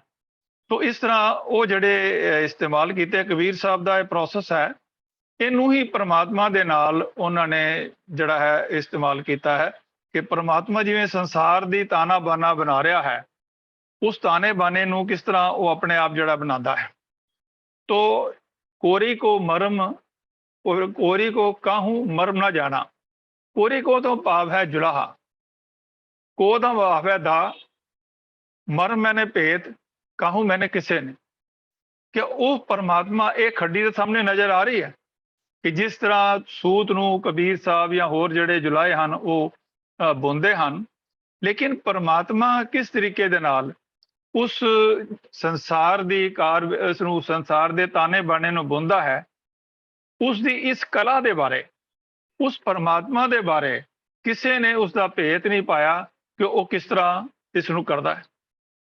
ਮੈਨੂੰ ਛੋਟੇ ਹੁੰਦਿਆਂ ਇੱਕ ਅਸੀਂ ਕਵਿਤਾ ਪੜ੍ਹਦੇ ਸਾਂ, ਇਹ ਕੌਣ ਚਿੱਤਰਕਾਰ ਹੈ, ਇਹ ਕੌਣ ਚਿੱਤਰਕਾਰ ਹੈ, ਵੀ ਕੌਣ ਚਿੱਤਰਕਾਰ ਹੈ ਜਿਹੜਾ ਰਾਤੀ ਰਾਤੀ ਫੁੱਲਾਂ ਦੇ ਅੰਦਰ ਜਿਹੜੇ ਰੰਗ ਭਰ ਦਿੰਦਾ ਹੈ, ਖੁਸ਼ਬੂ ਭਰ ਦਿੰਦਾ ਹੈ, ਬੜੀ ਸੋਹਣੀ ਸੀਨਰੀ ਜਿਹੜੀ ਹੈ ਉਹ ਬਣਾ ਦਿੰਦਾ ਹੈ ਗਾਰਡਨ ਦੇ ਅੰਦਰ। ਤੋ ਇਹ ਅਸੀਂ ਰਾਤ ਨੂੰ ਦੇਖਦੇ ਹਾਂ ਕਿ ਡੋਡੀ ਨਹੀਂ ਹੁੰਦੀ, ਸਵੇਰੇ ਡੋਡੀ ਲੱਗੀ ਹੁੰਦੀ ਹੈ, ਫਿਰ ਜਦੋਂ ਦੇਖਦੇ ਹਾਂ ਡੋਡੀ ਦੇ ਵਿੱਚੋਂ ਥੋੜ੍ਹੇ ਥੋੜ੍ਹੇ ਫੁੱਲ ਖਿਲਣੇ ਸ਼ੁਰੂ ਹੋ ਜਾਂਦੇ ਨੇ, ਫਿਰ ਉਹ ਫੁੱਲ ਖਿਲ ਜਾਂਦੇ ਹਨ। ਤੋ ਇਸ ਤਰ੍ਹਾਂ ਉਹ ਪਰਮਾਤਮਾ ਜਿਹੜਾ ਹੈ ਉਹ 24/7 365 ਉਹ ਇਸ ਸੰਸਾਰ ਦੇ ਤਾਣੇ ਬਾਣੇ ਨੂੰ ਬੁਣਨ ਵਾਸਤੇ ਉਹ ਲੱਗਾ ਰਹਿੰਦਾ ਹੈ। ਕਿਤੇ ਕੋਈ ਸੰਸਾਰ ਦੇ ਵਿੱਚ ਪ੍ਰੈਗਨੈਂਸੀ ਹੋ ਰਹੀ ਹੈ, ਉਹਦੇ ਅੰਦਰ ਵੋਮ ਦੇ ਅੰਦਰ ਡਿਵੈਲਪਮੈਂਟ ਹੋ ਰਹੀ ਹੈ, ਕਿਸੇ ਦਾ ਬਰਥ ਹੋ ਰਿਹਾ ਹੈ, ਫਿਰ ਉਹ ਸੰਸਾਰ ਦੇ ਅੰਦਰ ਆ ਰਿਹਾ ਹੈ, ਛੋਟਾ ਛੋਟਾ ਹੈ, ਚੱਲਣਾ ਸ਼ੁਰੂ ਹੁੰਦਾ ਹੈ, ਫਿਰ ਚੱਲਦਾ ਹੈ, ਫਿਰ ਬੋਲਦਾ ਹੈ, ਫਿਰ ਸਕੂਲ ਜਾਂਦਾ, ਫਿਰ ਪੜ੍ਹਦਾ, ਵੱਡਾ ਹੁੰਦਾ, ਨੌਕਰੀਆਂ ਕਰਦਾ, ਕਾਰੋਬਾਰ ਕਰਦਾ। ਤੋ ਇਹ ਸਾਰੇ ਪ੍ਰੋਸੈਸ ਦੇ ਵਿੱਚ ਪਰਮਾਤਮਾ ਜਿਹੜਾ ਹੈ ਉਹ ਲੱਗਾ ਹੋਇਆ। ਫਿਰ ਉਹਨਾਂ ਨੂੰ ਆਹਾਰ ਦੇਣ ਵਾਸਤੇ ਇਸ ਜਿਹੜੇ ਪੈਦਾਇਸ਼ ਦੇ ਤਰੀਕੇ ਹਨ ਉਹ ਵੀ ਬੜੇ ਅਲੱਗ-ਅਲੱਗ ਹਨ, ਅੰਡਜ, ਜੇਰਜ, ਸੇਤਜ, ਉਤਪੁਜ। ਹੁਣ ਬਾਕੀ ਤੇ ਕੀ ਹੈ ਵੀ ਕਿਤੋਂ ਉਹਨਾਂ ਦੇ ਵਿੱਚ ਬੀ ਆ ਗਿਆ ਤੇ ਉਹ ਪੈਦਾ ਹੋ ਗਏ ਜਿਹੜੇ ਉਤਪੁਜ ਹਨ, ਲੇਕਿਨ ਜਿਹੜੇ ਸੇਤਜ ਨਾਲ ਪੈਦਾ ਹੁੰਦੇ ਹਨ, ਜਿਵੇਂ ਜੂਆਂ ਪੈਦਾ ਹੋ ਜਾਂਦੀਆਂ ਨੇ, ਮਤਲਬ ਇਹ ਕਿਹੜੇ ਬੀ ਦੇ ਨਾਲ ਪੈਦਾ ਹੋ ਜਾਂਦੀਆਂ ਨੇ। ਤੋ ਇਹ ਜਿਹੜੀ ਇਹ ਭੇਤ ਹੈ ਜਿਹੜਾ ਪਰਮਾਤਮਾ ਦੀ ਇਸ ਕਲਾ ਦਾ, ਪਰਮਾਤਮਾ ਦੀ ਇਸ ਗ੍ਰੇਟਨੈਸ ਦਾ, ਉਹ ਕਬੀਰ ਸਾਹਿਬ ਉਸ ਨੂੰ ਜਲਾਹੇ ਦੇ ਰੂਪ ਅੰਦਰ ਦੇਖਦੇ ਹਨ ਕਿ ਉਹਦਾ ਭੇਤ ਨਹੀਂ ਕਿਸੇ ਨੇ ਵੀ ਪਾਇਆ ਅੱਜ ਤੱਕ ਵੀ, ਜਿਸ ਨੇ ਇਹ ਸਾਰਾ ਜਗਤ ਪੈਦਾ ਕੀਤਾ ਹੈ। ਹੁਣ ਉਸੇ ਜਗਤ ਪੈਦਾ ਕਰਨ ਦੇ ਵਿੱਚ ਜਿਹੜੀ ਅਸੀਂ ਚੌਪਾਈ ਸਾਹਿਬ ਦੇ ਵਿੱਚ ਪੜ੍ਹਦੇ ਹਾਂ ਕਿ ਜਬ ਉਦ ਕਰ ਕਰਾ ਕਰਤਾਰਾ ਪ੍ਰਜਾ ਤਰ ਤਬ ਦੇ ਅਪਾਰਾ ਜਬ ਆ ਕਰ ਤੋ ਕਬੂ ਤੁਮੇ ਮਿਲਦੇ ਤਰ ਸਕੂ। ਉਸ ਵੇਲੇ ਸੰਸਾਰ ਦੇ ਵਿੱਚ ਜਦੋਂ ਕੁਝ ਵੀ ਨਹੀਂ ਸੀ, ਅਰਬਦ ਨਰਬਦ ਧੁੰਦੂਕਾਰਾ ਧਰ ਨਾ ਗਗਨਾ ਹੁਕਮ ਅਪਾਰਾ, ਨਾ ਦਿਨ ਰਹਿ ਨਾ ਚੰਦ ਨਾ ਸੂਰਜ ਸੁਨ ਸੰਵਾਦ ਲਗਾਇਨ। ਹੁਣ ਦੇਖੋ, ਜਿਸ ਵੇਲੇ ਚੰਦ ਸੂਰਜ ਕੁਝ ਵੀ ਸੰਸਾਰ ਦੇ ਵਿੱਚ ਨਹੀਂ ਸੀ, ਉਹ ਪ੍ਰਮਾਤਮਾ ਆਪਣੇ ਆਪ ਦੇ ਵਿੱਚ ਹੀ ਸੀ। ਫਿਰ ਆਪਣੇ ਆਪ ਤੋਂ ਇੱਕ ਤੋਂ ਅਨੇਕ ਕੀਤਾ, ਔਰ ਫਿਰ ਇਹ ਜਿਹੜੀਆਂ ਸਟਰੀਮਸ ਆਫ ਜਿਹੜੀਆਂ ਲਾਈਫ ਹੈ, ਸਟਰੀਮਸ ਆਫ ਜਿਹੜੀਆਂ ਸਪਿਰਿਟ ਨੇ, ਸੋਲ ਜਿਹੜੀਆਂ ਨੇ, ਉਹ ਸੰਸਾਰ ਦੇ ਵਿੱਚ ਉਹਨੇ ਫਲੋਟ ਕੀਤੀਆਂ। ਇਹ ਪੰਜ ਤੱਤ ਫਲੋਟ ਕੀਤੇ। ਫਿਰ ਉਹਨਾਂ ਦੇ ਮੇਲ ਦੇ ਨਾਲ ਜਿਹੜੀਆਂ ਹਨ ਉਹ ਚੀਜ਼ਾਂ, ਪਸ਼ੂ ਪਕਸ਼ੀ, ਆਦਮੀ ਜੀਵ, ਔਰਤਾਂ ਜਿਹੜੀਆਂ ਨੇ, ਉਹ ਅਲੱਗ-ਅਲੱਗ ਢੰਗ ਦੇ ਨਾਲ ਜਿਹੜੀਆਂ ਬਣਾਉਣੀਆਂ ਸ਼ੁਰੂ ਕੀਤੀਆਂ। ਕੁਦਰਤ ਦਾ ਖੇਲ ਰਚਾਇਆ ਬਣਾਇਆ, ਕੁਦਰਤ ਦੀ ਖੇਲ ਬਣਾਈ ਜਿਹੜੀ। ਤੋ ਇਹ ਸਾਰੀਆਂ ਜਿਹੜੀਆਂ ਚੀਜ਼ਾਂ ਨੇ ਉਸ ਨੂੰ ਆਪਾਂ ਮਤਲਬ ਇਸ ਤਰੀਕੇ ਨਾਲ ਸੰਸਾਰ ਦੇ ਵਿੱਚ ਉਹਦੀ ਕਾਰ ਵਿਹਾਰ ਮਤਲਬ ਇੰਨੀ ਡਿਟੇਲਡ ਹੈ, ਇੰਨੀ ਮਾਈਕਰੋ ਲੈਵਲ ਦੇ ਉੱਪਰ ਹੈ ਕਿ ਉਸ ਨੂੰ ਸਾਇੰਸ ਵੀ ਜਿਹੜੀ ਹੈ ਉਹ ਕੋਸ਼ਿਸ਼ ਕਰਨ ਦੇ ਬਾਵਜੂਦ ਵੀ ਕਿਸੇ ਡੈਫੀਨਿਟ ਪ੍ਰੋਸੈਸ ਤੇ ਨਹੀਂ ਪਹੁੰਚਦੀ ਹੈ ਕਿ ਕਿਵੇਂ ਪ੍ਰਮਾਤਮਾ ਨੇ ਇਹ ਸਾਰਾ ਕੁਝ ਮਤਲਬ ਇਕੱਲੇ ਰੂਪ ਦੇ ਅੰਦਰ, ਇਕੱਲੀ ਸ਼ਕਤੀ, ਸਰਵ ਸ਼ਕਤੀਮਾਨ ਹੋ ਕਰਕੇ, ਜਿਹਨੂੰ ਜਪਜੀ ਸਾਹਿਬ ਦੇ ਮੂਲ ਮੰਤਰ ਦੇ ਵਿੱਚ ਕਿਹਾ ਗਿਆ ਹੈ ਕਿ ਕਰਤਾ ਪੁਰਖ ਹੈ। ਉਹ ਕਰਤਾ ਸਾਰੇ ਸੰਸਾਰ ਦੀ ਹਰ ਇੱਕ ਚੀਜ਼ ਦਾ ਕਰਤਾ ਹੈ। ਉਹ ਸਿਰਫ ਕਰਤਾ ਹੀ ਨਹੀਂ ਹੈ, ਉਸ ਨੂੰ ਸਸਟੇਨ ਕਰਨ ਵਾਲਾ ਵੀ ਹੈ। ਜਿਹੜੀ ਉਸਨੇ ਰਚਨਾ ਬਣਾਤੀ ਹੈ, ਇਹ ਨਹੀਂ ਕਿ ਜਿਹੜੀ ਅੰਡਾ ਜਿਹੜੇ ਸਿਰ ਤੇ ਉਤਪਾਈ ਬਣਾਤੀ ਹੈ ਤੇ ਉਹ ਭੁੱਖੇ ਮਰਦੇ ਰਹਿਣਗੇ, ਨਹੀਂ। ਜੀਆਂ ਕਾ ਹਾਰ ਜਿਹੜੇ ਨਾਲ ਹੀ ਉਸਦੇ ਪਹਿਲੇ ਬਣੀ ਪ੍ਰਾਲਬਧ ਤੇ ਪਾਛੇ ਬਣਾ ਸਰੀਰ ਜਿਹੜਾ ਹੈ, ਉਹ ਪਹਿਲੇ ਪ੍ਰਾਲਬਧ ਬਣਾ ਦਿੱਤੀ। ਮਾਂ ਦੇ ਥਨਾਂ ਵਿੱਚ ਦੁੱਧ ਪਹਿਲੇ ਆ ਗਿਆ, ਬੱਚੇ ਦਾ ਜਨਮ ਬਾਅਦ ਵਿੱਚ ਹੁੰਦਾ ਹੈ। ਤੋ ਇਹ ਸਾਰੀਆਂ ਜਿਹੜੀਆਂ ਚੀਜ਼ਾਂ ਹਨ, ਇਹ ਕੁਦਰਤ ਦੀ, ਅਕਾਲ ਪੁਰਖ ਦੇ ਉਸ ਕਰਤਾ ਪੁਰਖ ਹੋਣ ਦੇ ਜਿਹੜੇ ਹਨ ਗੁਣ ਹਨ। ਤੋ ਸਭ ਜਗ ਆਣ ਤਨਾਇਓ ਤਾਨਾ, ਜਿਵੇਂ ਉਸ ਖੱਡੀ ਦੇ ਵਿੱਚ ਤਾਨਾ ਬਾਨਾ ਜਿਹੜਾ ਹੈ, ਉਹ ਜਿਹੜੇ ਸੂਤਰ ਬਣਾਉਂਦਾ ਹੈ, ਉਸ ਨੂੰ ਫਿਰ ਆਪਸ ਦੇ ਵਿੱਚ ਉੱਪਰ ਥੱਲੇ ਪੈਰ ਦੇ ਨਾਲ, ਜਿਹਦਾ ਅੱਗੇ ਜ਼ਿਕਰ ਆਏਗਾ ਪਾਏ ਦੀ ਕਰਕੇ, ਉਸ ਨਾਲ ਉਸ ਨੂੰ ਆਪਰੇਟ ਕਰਕੇ ਉਸ ਇਸ ਸੂਤਰ ਨੂੰ ਜਿਹੜਾ ਹੈ ਉਹ ਬੁਣਦਾ ਹੈ, ਕੱਪੜੇ ਨੂੰ ਬੁਣਦਾ ਹੈ। ਤੋ ਇਸ ਤਰ੍ਹਾਂ ਹੀ ਪ੍ਰਮਾਤਮਾ ਨੇ ਸਾਰੇ ਸੰਸਾਰ ਰੂਪੀ ਕੱਪੜੇ ਨੂੰ ਜਿਹੜਾ ਹੈ ਉਹ ਬੁਣਿਆ ਹੈ। ਤੋ ਜਿਸ ਨੇ ਸਾਰਾ ਜਗਤ ਪੈਦਾ ਕਰਕੇ ਮਾਨੋ ਤਾਨਾ ਤਨ ਦਿੱਤਾ ਹੈ, ਭਾਵੇਂ ਹੁਣ ਸਾਰਾ ਸੰਸਾਰ ਜਿਹੜਾ ਨਜ਼ਰ ਆਉਂਦਾ ਹੈ ਇੱਕ ਤਨਿਆ ਹੋਇਆ ਤਾਨਾ ਹੈ। ਇਹ ਕੋਈ ਕਿਸੇ ਜਗ੍ਹਾ ਦੇ ਉੱਪਰ ਕੋਈ ਗੁੰਝਲ ਨਹੀਂ ਹੈ, ਕਿਸੇ ਜਗ੍ਹਾ ਤੇ ਕੋਈ ਡਿਸਇੰਗੇਜਮੈਂਟ ਨਹੀਂ ਹੈ। ਸਭ ਜਗ੍ਹਾ ਦੇ ਉੱਪਰ ਪ੍ਰੋਪਰਲੀ ਢੰਗ ਦੇ ਨਾਲ ਔਰ ਪਰਮਾਤਮਾ ਨੇ ਚੀਜ਼ਾਂ ਜਿਹੜੀਆਂ ਹਨ ਉਹ ਫਿੱਟ ਕੀਤੀਆਂ ਹਨ। ਸੁਣਨ ਵਾਸਤੇ ਸਾਡੇ ਕੰਨ ਲਾਏ ਹਨ, ਬੋਲਣ ਵਾਸਤੇ ਜੇਵਾ ਲਗਾਈ ਹੈ, ਦੇਖਣ ਵਾਸਤੇ ਜਿਹੜੀਆਂ ਅੱਖਾਂ ਲਗਾਈਆਂ ਹਨ, ਔਰ ਸਾਹ ਲੈਣ ਵਾਸਤੇ ਸਾਨੂੰ ਨੱਕ ਦਿੱਤਾ ਹੈ, ਔਰ ਸੋਚਣ ਵਾਸਤੇ ਦਿਮਾਗ ਦਿੱਤਾ ਹੈ, ਕਰਨ ਵਾਸਤੇ ਹੱਥ ਦਿੱਤੇ ਹਨ, ਔਰ ਚੱਲਣ ਵਾਸਤੇ ਸਾਨੂੰ ਪੈਰ ਦਿੱਤੇ ਹਨ। ਫਿਰ ਉਸਦੇ ਅੰਦਰ ਜਿਹੜਾ ਸਾਰਾ ਸਿਸਟਮ ਹੈ, ਮੈਂ ਅਸਤਾਨੇ ਦੀ ਗੱਲ ਕਰ ਰਿਹਾ। ਦੇਖੋ, ਕੁਝ ਕੰਮ ਅਸੀਂ ਕਰਦੇ ਹਾਂ ਔਰ ਕੁਝ ਕੰਮ ਸਾਡੇ ਕਰਨ ਤੋਂ ਬਿਨਾਂ ਹੀ ਆਟੋਮੈਟਿਕਲੀ ਹੋਈ ਜਾਂਦੇ ਆ। ਸਾਡੇ ਬਲੱਡ ਦੇ ਅੰਦਰ ਸਰਕੂਲੇਸ਼ਨ ਜਿਹੜੀ ਹੈ ਉਹ ਪਰਮਾਤਮਾ ਆਪ ਕਰ ਰਿਹਾ, ਸਾਡਾ ਉਹਦੇ ਅੰਦਰ ਕੋਈ ਰੋਲ ਨਹੀਂ ਹੈ। ਸਾਡੇ ਦਿਮਾਗ ਦੇ ਅੰਦਰ ਸੋਚਾਂ ਚੱਲ ਰਹੀਆਂ ਨੇ, ਉਹ ਦਿਮਾਗ ਨੂੰ ਸੋਚਣ ਦੀ ਸ਼ਕਤੀ ਪਰਮਾਤਮਾ ਨੇ ਦਿੱਤੀ ਹੋਈ ਹੈ। ਸਾਡੇ ਅੰਦਰ ਜਿਹੜੀ ਹੋਰ ਜਿਹੜਾ ਸਾਹ ਲੈ ਰਹੇ ਆ, ਸਾਹ ਦੇ ਅੰਦਰ ਵੀ ਅਸੀਂ ਸੌਂ ਜਾਂਦੇ ਹਾਂ ਤੇ ਸਾਹ ਫਿਰ ਵੀ ਚੱਲਦਾ ਰਹਿੰਦਾ, ਹਾਰਟ ਸਾਡਾ ਫਿਰ ਵੀ ਚੱਲਦਾ ਰਹਿੰਦਾ, ਫੇਫੜੇ ਫਿਰ ਵੀ ਸਾਹ ਲੈਂਦੇ ਰਹਿੰਦੇ ਹਨ। ਅਸੀਂ ਖਾ ਕੇ ਚੰਗਾ ਮਾੜਾ ਸੌਂ ਜਾਂਦੇ ਹਾਂ, ਲੇਕਿਨ ਫਿਰ ਉਹ ਸੌਣ ਤੋਂ ਬਾਅਦ ਵੀ ਜਿਹੜੀ ਸਾਡੇ ਅੰਦਰ ਇੱਕ ਪ੍ਰੋਸੈਸ ਪਰਮਾਤਮਾ ਨੇ ਜਿਹੜੇ ਤਾਨੇ ਬਣੇ ਦੀ ਗੱਲ ਕਰ ਰਿਹਾ, ਉਹ ਪ੍ਰੋਸੈਸ ਐਸਾ ਸੈੱਟ ਕੀਤਾ ਹੋਇਆ ਹੈ ਕਿ ਉਹ ਕਿਸ ਤਰ੍ਹਾਂ ਖਾਣਾ ਜਿਹੜਾ ਹੈ ਉਹ ਸਾਡੇ ਲੀਵਰ, ਇਹ ਸਾਰੀਆਂ ਚੀਜ਼ਾਂ, ਕਿਡਨੀ, ਔਰ ਉਸ ਤੋਂ ਬਾਅਦ ਇਹ ਸਾਰੇ ਇੰਟੈਸਟਾਈਨ, ਇਹ ਸਾਰੀਆਂ ਚੀਜ਼ਾਂ ਜਿਹੜੀਆਂ ਨੇ ਉਹ ਕਿਵੇਂ ਉਸ ਨੂੰ ਅੰਦਰ ਇੰਜ਼ਾਈਮ ਪੈਦਾ ਹੁੰਦੇ ਨੇ ਔਰ ਕਿਵੇਂ ਇਸ ਖਾਣੇ ਨੂੰ ਪਚਾ ਦਿੰਦੇ ਆ, ਔਰ ਫਿਰ ਉਹਦੇ ਅੰਦਰ ਬਲੱਡ ਸ਼ਕਤੀ ਦੇ ਰੂਪ ਦੇ ਅੰਦਰ, એનર્ਜੀ ਦੇ ਰੂਪ ਵਿੱਚ ਸਾਡੀ ਬਾਡੀ ਵਿੱਚ ਆ ਜਾਂਦੀ ਹੈ ਕਿ ਅਸੀਂ ਸਾਰੀ ਦਿਹਾੜੀ ਕੰਮ ਕਰਨ ਤੋਂ ਬਾਅਦ ਐਗਜ਼ਾਸਟ ਹੋ ਜਾਂਦੇ ਹਾਂ। ਜਦੋਂ ਸੌਂ ਜਾਂਦੇ ਹਾਂ ਤੇ ਫਿਰ ਬਾਡੀ ਰੈਸਟ ਕਰਨ ਤੋਂ ਬਾਅਦ ਸਵੇਰੇ ਫਿਰ ਅਸੀਂ 9x9 ਹੋ ਜਾਂਦੇ ਹਾਂ। ਫਿਰ ਅਸੀਂ ਦੁਨੀਆ ਨੂੰ ਫੇਸ ਕਰਨ ਵਾਸਤੇ, ਦੁਨੀਆ ਦੇ ਵਿੱਚ ਆਪਣੇ ਆਪ ਨੂੰ ਜਿਹੜੀ ਹੈ ਕਾਰਵਾਈ ਕਰਨ ਵਾਸਤੇ ਅਸੀਂ ਤਿਆਰ ਹੋ ਜਾਂਦੇ ਹਾਂ। ਤੋ ਇਹ ਇੰਨਾ ਵੱਡਾ ਤਾਨਾ ਬਣਾ ਜਿਹੜਾ ਹੈ ਉਹ ਪਰਮਾਤਮਾ ਨੇ ਇਸ ਸੰਸਾਰ ਦੇ ਅੰਦਰ ਕ੍ਰੀਏਟ ਕੀਤਾ। ਫਿਰ ਇੱਕ ਗੱਲ ਹੈ ਜਿਹੜੀ ਮਹਾਰਾਜ ਨੇ ਜਪਜੀ ਸਾਹਿਬ ਵੀ ਕਿਹਾ ਕਿ ਜੋ ਕੁਝ ਪਾਇਆ ਸੋ ਏਕਾ ਵਾਰ। ਮਤਲਬ ਹੁਣ ਰਾਸ਼ਨ ਦੀ ਦੁਕਾਨ ਹੈ ਤੇ ਰਾਸ਼ਨ ਦੀ ਦੁਕਾਨ ਦੇ ਉੱਤੇ ਉਸ ਨੂੰ ਕਣਕ ਮੰਗਾਣੀ ਪੈਂਦੀ ਹੈ, ਉਸ ਨੂੰ ਸਬਜ਼ੀ ਮੰਗਾਣੀ, ਕੋਈ ਚੀਜ਼ਾਂ ਹੋਰ ਮੰਗਾਣੀਆਂ ਪੈਂਦੀਆਂ ਹਨ, ਦਾਲਾਂ ਮੰਗਾਣੀਆਂ ਪੈਂਦੀਆਂ ਹਨ, ਮਸਾਲਾ ਮੰਗਾਣੇ ਪੈਂਦੇ ਹਨ। ਉਹ ਰਿਪਲੈਨਿਸ਼ ਕਰਦਾ ਰਹਿੰਦਾ ਆਪਣੀ ਦੁਕਾਨ। ਲੇਕਿਨ ਇਹ ਜੋ ਸੱਚੇ ਪਾਤਸ਼ਾਹ ਦੀ ਹੱਟ ਜਿਹੜੀ ਹੈ, ਇਸ ਹੱਟ ਦੇ ਅੰਦਰ ਜੋ ਕੁਝ ਪਾਇਆ ਸੋ ਏਕਾ ਵਾਰ। ਕਿ ਜੋ ਬੀਜ ਪਾ ਦਿੱਤੇ ਨੇ ਸੰਸਾਰ ਦੇ ਅੰਦਰ ਉਹ ਇੱਕੋ ਵਾਰੀ ਪਾ ਦਿੱਤੇ ਨੇ। ਜੋ ਤੱਤ ਪੈਦਾ ਕਰ ਦਿੱਤੇ ਨੇ ਉਹਦੇ ਅੰਦਰ ਕੋਈ ਜਿਹੜੀ ਹੈ ਰਿਪਲੇਸਮੈਂਟ ਦੀ ਲੋੜ ਨਹੀਂ ਹੈ, ਰਿਪਲੈਨਿਸ਼ਮੈਂਟ ਦੀ ਲੋੜ ਨਹੀਂ ਹੈ। ਉਹ ਇੰਨਾ ਜ਼ਬਰਦਸਤ ਦਾਣਾ ਬਾਣਾ ਜਿਹੜਾ ਹੈ ਉਹ ਪਰਮਾਤਮਾ ਨੇ ਜਿਹੜਾ ਹੈ ਉਹ ਬਣਾਇਆ ਹੋਇਆ ਹੈ। ਤੋ ਉਸ ਨੂੰ ਕਬੀਰ ਸਾਹਿਬ ਜੁਲਾਹੇ ਦੀ ਸ਼ਕਲ ਦੇ ਰਹੇ ਹਨ ਕਿ ਜਿਵੇਂ ਮੈਂ ਤਾਣਾ ਬਣਾ ਸੂਤ ਦਾ ਬਣਨਾ ਵਾ, ਇਸ ਤਰ੍ਹਾਂ ਇਹ ਕਾਲਪੁਰਖ ਵਾਹਿਗੁਰੂ ਜੀ ਤੁਸੀਂ ਵੀ ਜੁਲਾਹੇ ਹੋ ਤੇ ਤੁਸੀਂ ਵੀ ਇਸ ਸੰਸਾਰ ਦੇ ਵਿੱਚ ਇਸ ਸਾਰੇ ਤਾਣੇ ਬੁਣੇ ਨੂੰ ਜਿਹੜਾ ਹੈ ਬੁਣਿਆ ਹੋਇਆ ਹੈ। ਉਹ ਬੜੀ ਖੂਬਸੂਰਤੀ ਦੇ ਨਾਲ ਬੁਣਿਆ ਹੋਇਆ ਹੈ। ਬੜੇ ਅਲੱਗ-ਅਲੱਗ ਕਲਰ, ਜਿਵੇਂ ਖੱਡੀ ਦੇ ਵਿੱਚ ਅਲੱਗ-ਅਲੱਗ ਜਿਵੇਂ ਦਰੀਆਂ ਬੁਣਦੇ ਨੇ ਜਾਂ ਖੇਸ ਬੁਣਦੇ ਨੇ, ਕੋਈ ਹੋਰ ਚੀਜ਼ਾਂ ਬੁਣਦੇ ਨੇ, ਤਾਂ ਉਹਦੇ 'ਚ ਅਲੱਗ-ਅਲੱਗ ਪੈਟਰਨ ਵੀ ਹੁੰਦੇ ਨੇ। ਤੇ ਮਹਾਰਾਜ ਜੀ ਤੁਸੀਂ ਵੀ ਜੁਲਾਏ ਹੋ ਤੇ ਤੁਸੀਂ ਕਿੰਨੇ ਵਧੀਆ ਪੈਟਰਨ ਜਿਹੜੇ ਹਨ ਉਹ ਇਸ ਸੰਸਾਰ ਦੇ ਵਿੱਚ ਜਿਹੜੇ ਹਨ ਬਣਾਏ ਹਨ। ਸਾਰੇ ਜੀਵ ਜੰਤਰ ਨੇ ਇੱਥੋਂ ਤੱਕ ਦੇਖੋ ਜੀ, ਜਿਹੜੀ ਹੁਣ ਸਾਇੰਸ ਨੇ ਵੀ ਦੇਖਿਆ ਕਿ ਸਾਰਿਆਂ ਦੇ ਜਿਹੜੇ ਫਿੰਗਰਪ੍ਰਿੰਟ ਨੇ ਉਹ ਅਲੱਗ ਨੇ। ਅੱਖਾਂ ਦੀ ਜਿਹੜੀ ਅੰਦਰਲੀ ਪੁਤਲੀ ਹੈ ਉਹ ਸਾਰਿਆਂ ਦੀ ਅਲੱਗ ਹੈ। ਸਾਰਿਆਂ ਦੇ ਸੋਚਣ ਸ਼ਕਤੀ ਅਲੱਗ ਹੈ। ਸਾਰਿਆਂ ਦੀ ਆਵਾਜ਼ ਜਿਹੜੀ ਹੈ ਅਲੱਗ ਹੈ। ਤੋ ਇਹ ਕਿੰਨੀ ਮਹਾਰਾਜ ਨੇ ਜਿਹੜੀ ਜ਼ਬਰਦਸਤ ਜਿਹੜੀ ਹੈ ਉਹ ਅੰਦਰ ਤਾਨਾ ਬਣਾ ਸਾਡੇ ਅੰਦਰ ਬੁਣਿਆ ਹੈ। ਇਹ ਉਸ ਅਕਾਲ ਪੁਰਖ ਵਾਹਿਗੁਰੂ ਨੂੰ ਭਗਤ ਕਬੀਰ ਜੀ ਜੁਲਾਹਾ ਕਹਿ ਕੇ ਜਿਹੜਾ ਮੁਖਾਤਬ ਹੋ ਰਹੇ ਹਨ। ਤੋ ਕੋਰੀ ਤੋਂ ਭਾਵ ਜਿਹੜਾ ਹੈ ਉਹ ਜੁਲਾਹਾ ਹੈ। ਉਸਦੇ ਇਸ ਭੇਦ ਨੂੰ ਕਿਸੇ ਨੇ ਨਹੀਂ ਜਾਣਿਆ ਕਿ ਕਿਵੇਂ ਹਰ ਇੱਕ ਬੰਦਾ ਹੈ, ਉਹਦੀਆਂ ਦੋ ਅੱਖਾਂ ਨੇ, ਉਹਦੇ ਦੋ ਨਾਸਾਂ ਨੇ, ਉਹਦਾ ਇੱਕ ਮੂੰਹ ਹੈ, ਉਹਦੇ ਅੰਦਰ ਦੰਦ ਹਨ, ਕੰਨ ਹਨ। ਤੋ ਇਹ ਸਾਰੀਆਂ ਚੀਜ਼ਾਂ ਜਿਹੜੀਆਂ ਪ੍ਰਮਾਤਮਾ ਨੇ ਸਾਰੇ ਅੰਦਰ, ਕੋਈ ਗੋਰਾ ਬਣਾਤਾ, ਕੋਈ ਸਾਂਵਲਾ ਬਣਾਤਾ, ਕੋਈ ਸਾਊਥ ਅਫਰੀਕਾ ਦੇ ਅੰਦਰ ਬਲੈਕ ਬਣਾਤਾ। ਤੋ ਇਹ ਸਾਰੀਆਂ ਚੀਜ਼ਾਂ ਉਸ ਪ੍ਰਮਾਤਮਾ ਦੇ ਆਪਣੇ ਹੱਥ ਵਿੱਚ ਹਨ, ਉਸ ਕੋਰੀ ਦੇ, ਉਸ ਜੁਲਾਹੇ ਦੇ ਹੱਥ ਵਿੱਚ ਹਨ, ਜਿਨੇ ਇਸ ਤਰ੍ਹਾਂ ਦੇ ਪੈਟਰਨ ਜਿਹੜੇ ਹਨ, ਇਹਨਾਂ ਤਾਨਾ ਬਣਾ ਜਿਹੜੇ ਹਨ ਉਹ ਇਹ ਬੁਣੇ ਹਨ। ਫਿਰ ਅਸੀਂ ਦੇਖਦੇ ਹਾਂ, ਲੈਂਡਸਕੇਪ ਦੇਖਦੇ ਹਾਂ ਕਿ ਕਿਤੇ ਪਹਾੜ ਬਣਾਤੇ ਨੇ, ਪਹਾੜਾਂ ਤੇ ਬਰਫ਼ ਪੈਦਾ ਕਰ ਦਿੱਤੀ ਹੈ। ਫਿਰ ਉੱਥੋਂ ਨਦੀਆਂ ਚੱਲਦੀਆਂ ਹਨ। ਪਹਿਲੇ ਸਮੁੰਦਰ ਵਿੱਚੋਂ ਭਾਪ ਉੱਠਦੀ ਹੈ। ਭਾਪ ਉੱਠ ਕਰਕੇ ਜਦੋਂ ਪਹਾੜਾਂ ਤੇ ਜਾਂਦੀ ਹੈ ਉਹ ਠੰਡੀ ਚੀਜ਼ ਦੇ ਕਰਕੇ ਉੱਥੇ ਜੰਮ ਜਾਂਦੀ ਹੈ। ਫਿਰ ਸੂਰਜ ਦੀ ਕਿਰਨ ਜਦੋਂ ਪੈਂਦੀ ਹੈ ਉਹ ਫਿਰ ਮੁੜ ਕੇ, ਜਿਵੇਂ ਅਸੀਂ ਬਾਣੀ 'ਚ ਪੜ੍ਹਦੇ ਹਾਂ ਕਿ ਸੂਰਜ ਕਿਰਨ ਮਿਲਿਆ ਜਲ ਕਾ ਜਲ ਹੁਆ ਰਾਮ, ਉਹ ਫਿਰ ਪਾਣੀ ਜਿਹੜਾ ਜੰਮਿਆ ਹੋਇਆ ਪਾਣੀ ਹੈ ਬਰਫ਼ ਦੇ ਰੂਪ ਅੰਦਰ, ਉਹ ਮੁੜ ਕੇ ਜਿਹੜਾ ਹੈ ਫਿਰ ਤਬਦੀਲ ਹੋ ਜਾਂਦਾ ਪਾਣੀ ਦੇ ਵਿੱਚ। ਔਰ ਉਹ ਫਿਰ ਉਹਦੇ ਨਾਲ ਫਿਰ ਅਸੀਂ ਨਦੀਆਂ ਦੇਖਦੇ ਹਾਂ। ਨਦੀਆਂ ਅਗਰ ਨਾ ਚੱਲਣ ਤੇ ਲੋਕਾਂ ਦੀ ਜਿਹੜੀ ਸਸਟੇਨੈਂਸ ਹੈ, ਲਾਈਫ ਜਿਹੜੀ ਹੈ ਉਹ ਪਲੇਨ ਦੇ ਵਿੱਚ ਜਿਹੜੇ ਰਹਿੰਦੇ ਹਨ, ਪਹਾੜਾਂ 'ਚ ਰਹਿੰਦੇ ਹਨ, ਤੇ ਬਿਨਾਂ ਪਾਣੀ ਤੋਂ ਤੇ ਲਾਈਫ ਸਸਟੇਨ ਨਹੀਂ ਕਰ ਸਕਦੇ। ਤੇ ਲਾਈਫ ਜਿਹੜੀ ਹੈ ਉਹ ਪਾਣੀ ਦੇ ਨਾਲ ਹੀ ਔਰ ਹਵਾ ਦੇ ਨਾਲ ਹੀ ਜਿਹੜੀ ਹੈ ਜ਼ਰੂਰੀ ਹੈ। ਬਾਕੀ ਜਿਹੜੀ ਬਨਸਪਤੀ ਹੈ ਉਹ ਪਾਣੀ ਤੋਂ ਬਿਨਾਂ ਨਹੀਂ ਚੱਲਦੀ ਹੈ। ਤੋ ਇਸ ਸੰਸਾਰ ਦੇ ਵਿੱਚ ਸਾਡੀ ਬਾਡੀ ਦੇ ਅੰਦਰ ਵੀ ਜਿਹੜਾ ਹੈ ਉਹ ਪਾਣੀ ਦਾ ਜ਼ਿਆਦਾ ਅੰਸ਼ ਹੈ। ਸੰਸਾਰ ਦੇ ਅੰਦਰ ਵੀ ਪਾਣੀ ਦਾ ਜ਼ਿਆਦਾ ਅੰਸ਼ ਹੈ। ਤੋ ਇਹ ਤਾਨੇ ਬਾਣੇ ਜਿਹੜੇ ਹਨ ਉਹ ਪਰਮਾਤਮਾ ਨੇ ਆਪ ਜਿਹੜੇ ਹਨ ਉਹ ਬਣੇ ਹੋਏ ਹਨ।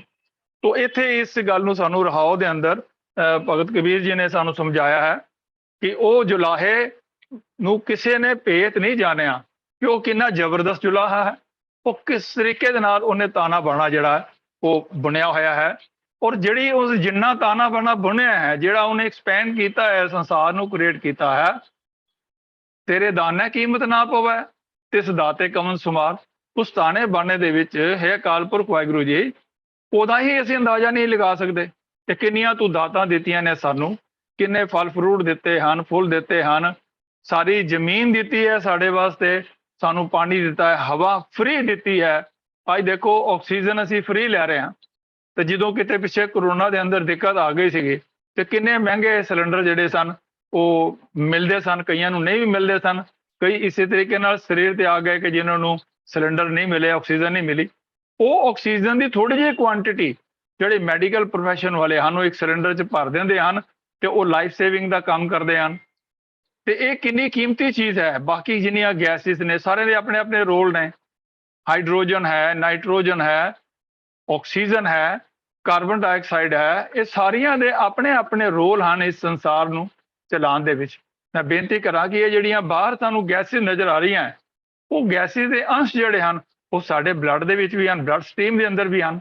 ਐਸੇ ਟੈਸਟ ਹੁੰਦੇ ਹਨ ਬਲੱਡ ਦੇ ਕਿ ਉਹ ਤੁਹਾਡੀ ਅੰਦਰ ਬਾਡੀ ਦੇ ਅੰਦਰ ਕਿੰਨੇ ਗੈਸ ਹਨ, ਗੈਸਿਸ ਕਿੰਨੀ ਪਰਸੈਂਟੇਜ ਦੇ ਅੰਦਰ ਹਨ, ਉਹ ਕਿੰਨੇ ਪਰਸੈਂਟੇਜ ਚਾਹੀਦੀਆਂ ਹਨ। ਇਸ ਭੇਦ ਨੂੰ ਜਾਂਦਾ ਹੈ। ਇਹ ਕਿੰਨੇ ਕ੍ਰੀਏਟ ਕੀਤੀਆਂ ਹਨ?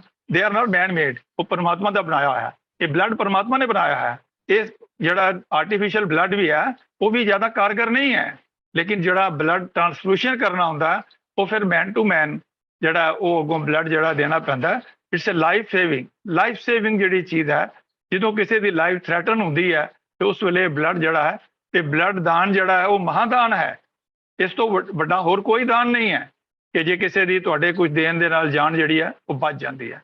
ਤੋ ਇਹ ਸਾਰੀਆਂ ਚੀਜ਼ਾਂ ਇੰਨੀਆਂ ਮਾਈਕਰੋਸਕੋਪਿਕ ਲੈਵਲ ਦੇ ਉੱਪਰ ਹਨ ਕਿ ਇਸ ਦਾ ਅੰਦਾਜ਼ਾ ਲਗਾਉਣਾ ਜਾਂ ਉਸ ਪਰਮਾਤਮਾ ਦੀ ਰਚਨਾ ਦੇ ਬਾਰੇ ਕੁਝ ਪਤਾ ਕਰਨਾ, ਤੇਰੇ ਦਾਨੇ ਕੀਮਤ ਨਾ ਪਵੇ ਤਿਸ ਦਾਤੇ ਕਵਨ ਸੁਮਾਰ।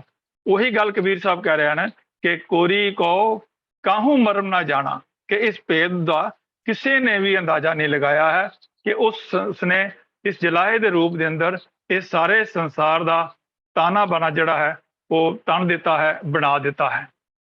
ਫਿਰ ਉਹ ਇਸ ਗੱਲ ਨੂੰ ਕਰਦੇ ਹੋਏ ਉੱਥੇ ਇੱਕ ਬੈਕਗਰਾਉਂਡ ਥੋੜੀ ਜਿਹੀ ਆਪ ਦੇ ਨਾਲ ਮੈਂ ਸਾਂਝੀ ਕਰਾਂ ਕਿ ਅਗਲਾ ਜਿਹੜਾ ਬੰਦ ਹੈ, ਜਬ ਤੁਮ ਸੁਨ ਲੈ ਵੇਦ ਪੁਰਾਨਾ ਤਬ ਹਮ ਇਤਨਕ ਪਸਰਿਓ ਤਾਨਾ।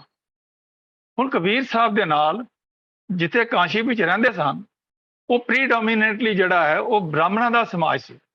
ਬ੍ਰਾਹਮਣ ਲੋਕ ਉੱਥੇ ਜ਼ਿਆਦਾ ਰਹਿੰਦੇ ਸਨ ਤੇ ਉਹਨਾਂ ਦੀ ਮੱਤ ਦੇ ਅਨੁਸਾਰ ਕੋਈ ਵੀ ਪਰਮਾਤਮਾ ਦਾ ਨਾਮ ਨਾ ਕੰਨਾਂ ਨਾਲ ਸੁਣ ਸਕਦਾ ਸੀਗਾ ਤੇ ਨਾ ਰਸਨਾ ਦੇ ਨਾਲ ਬੋਲ ਸਕਦਾ ਸੀ ਤੇ ਨਾ ਹੀ ਉਸਦਾ ਪ੍ਰਚਾਰ ਕਰਨ ਦਾ ਉਹਨੂੰ ਹੱਕ ਹੈ।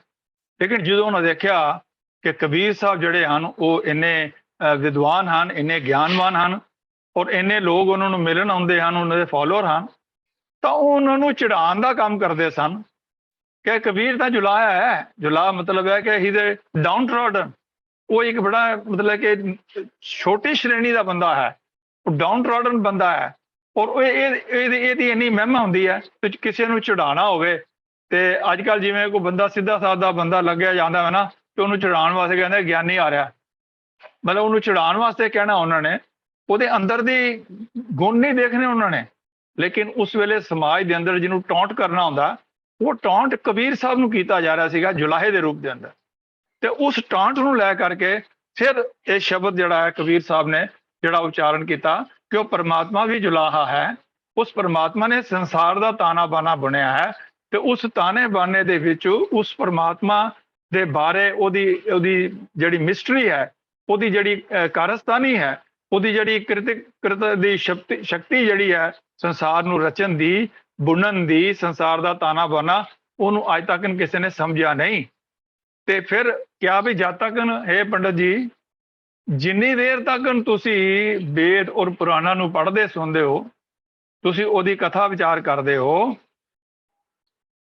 जब तुम सुन ले वेद पुराना, हे पंडित जी जितना चेर तुसी वेद पुराण सुनते रहे तब हम इतना को पसरे ताना। कह लगे कि तुसी ते वेद पुराण की कथा करते रहे, सुनाते रहे, अपने चेले चापटे जड़े हैं उन्होंने अपने नाल जोड़ते रहे, अपना हलवा मांडा पूरा करते रहे। लेकिन मैं क्योंकि तुहाडे कहन मुताबिक जुला हाँ, ते मैं उस समय अंदर की कीता है, ਤੁਸੀਂ ਤੇ ਉਸ ਵੇਦ ਪੁਰਾਣ ਪੜ੍ਹ ਕਰਕੇ ਤੁਸੀਂ ਤਾਂ ਉਸ ਕੰਮ ਵਿੱਚ ਹੀ ਲੱਗੇ ਰਹੇ।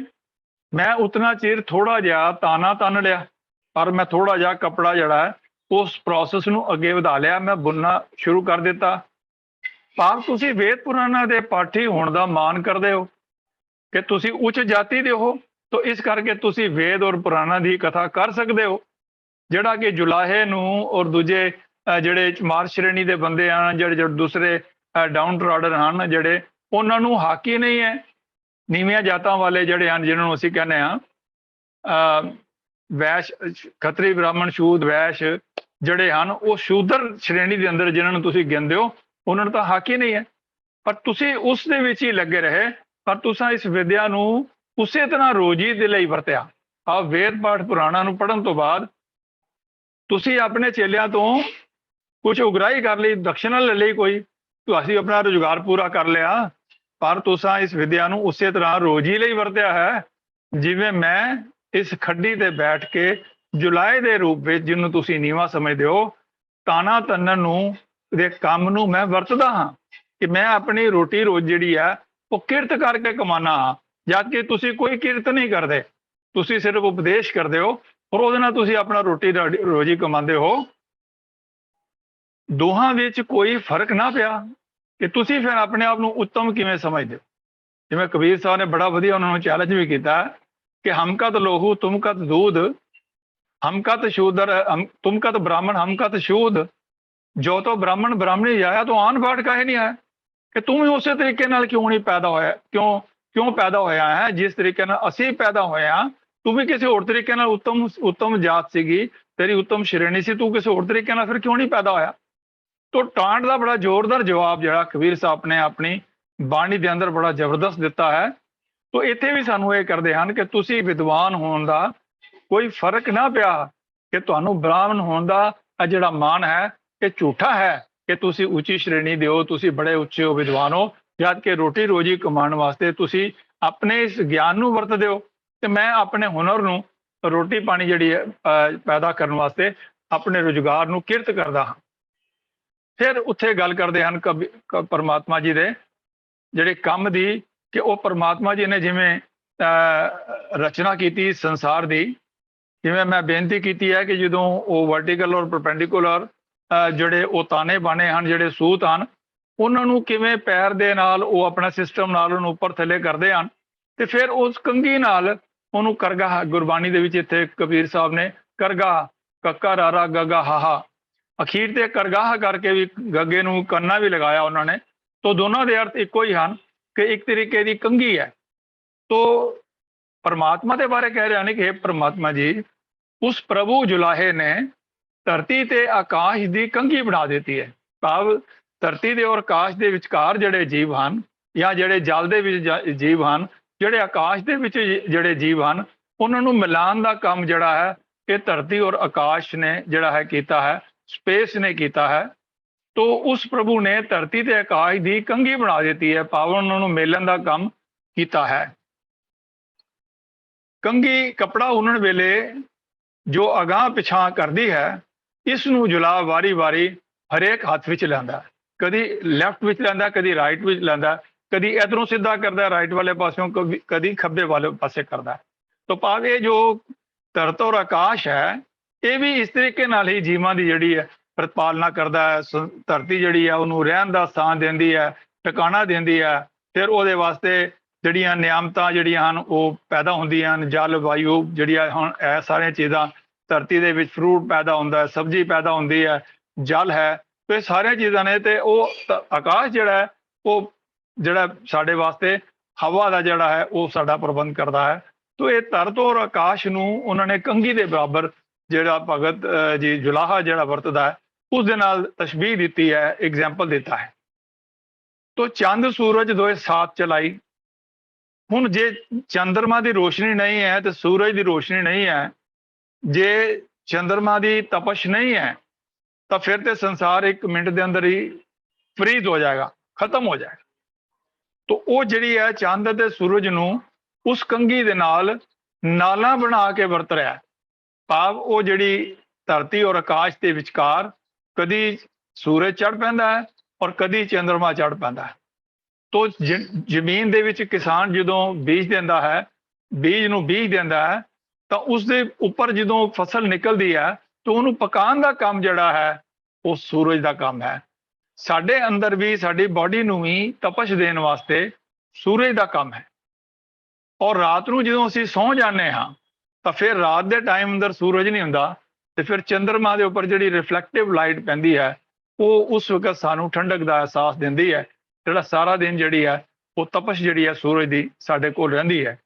ਤੋ ਚੰਦ ਅਤੇ ਸੂਰਜ ਨੂੰ ਉਹ ਪਰਮਾਤਮਾ ਉਹ ਕੋਰੀ ਕੰਘੀ ਦੇ ਨਾਲ ਨਾਲਾ ਬਣਾ ਕੇ ਵਰਤ ਰਹੇ ਹਨ। ਉਹਨੂੰ ਜਿਵੇਂ ਕੰਡਿਊਟ ਹੁੰਦੇ ਨੇ, ਕੰਡਿਊਟ ਪਾਈਪ, ਉਹਦੇ ਰਾਹੀਂ ਜਿਹੜਾ ਹੈ ਉਸ ਤਾਣੇ ਬਾਣੇ ਨੂੰ ਜਿਹੜਾ ਹੈ ਉਹ ਸੈੱਟ ਕਰਦਾ ਰਹਿੰਦਾ ਹੈ।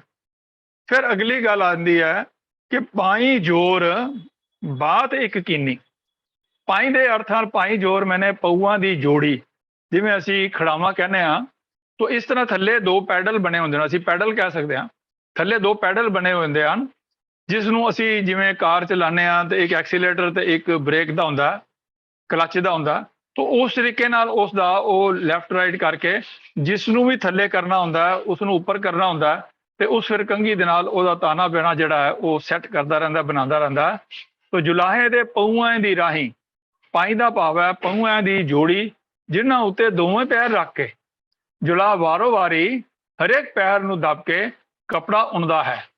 ਭਾਵ ਜਦੋਂ ਲੈਫਟ ਦਮਦਾ ਹੈ ਤੇ ਦੂਸਰਾ ਉੱਪਰ ਹੋ ਜਾਂਦਾ, ਫਿਰ ਰਾਈਟ ਨੂੰ ਦਬਦਾ ਤੇ ਲੈਫਟ ਵਾਲਾ ਉੱਪਰ ਹੋ ਜਾਂਦਾ। ਤੋ ਇਸ ਤਰੀਕੇ ਨਾਲ ਉਹ ਜਿਹੜਾ ਸਿਸਟਮ ਜਿਹੜਾ ਕੱਪੜੇ ਨੂੰ ਉਹਨਾਂ ਦਾ ਕੰਮ ਕਰਦਾ ਹੈ।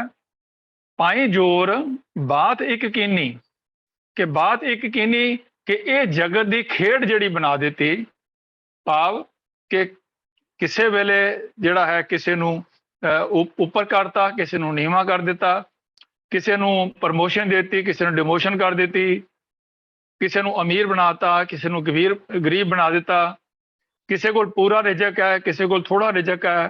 ਤੋ ਇਹ ਜਿਹੜੇ ਦੋ ਪੈਰ ਹਨ ਜਿਹੜੇ ਉਹ ਖੁੱਡੀ ਦੇ ਵਿੱਚ ਜਿਵੇਂ ਜੁਲਾਹਾ ਵਰਤਦਾ ਹੈ, ਇਸ ਤਰ੍ਹਾਂ ਪਰਮਾਤਮਾ ਵੀ ਜਿਹੜਾ ਹੈ ਉਹ ਵਰਤ ਰਿਹਾ ਹੈ।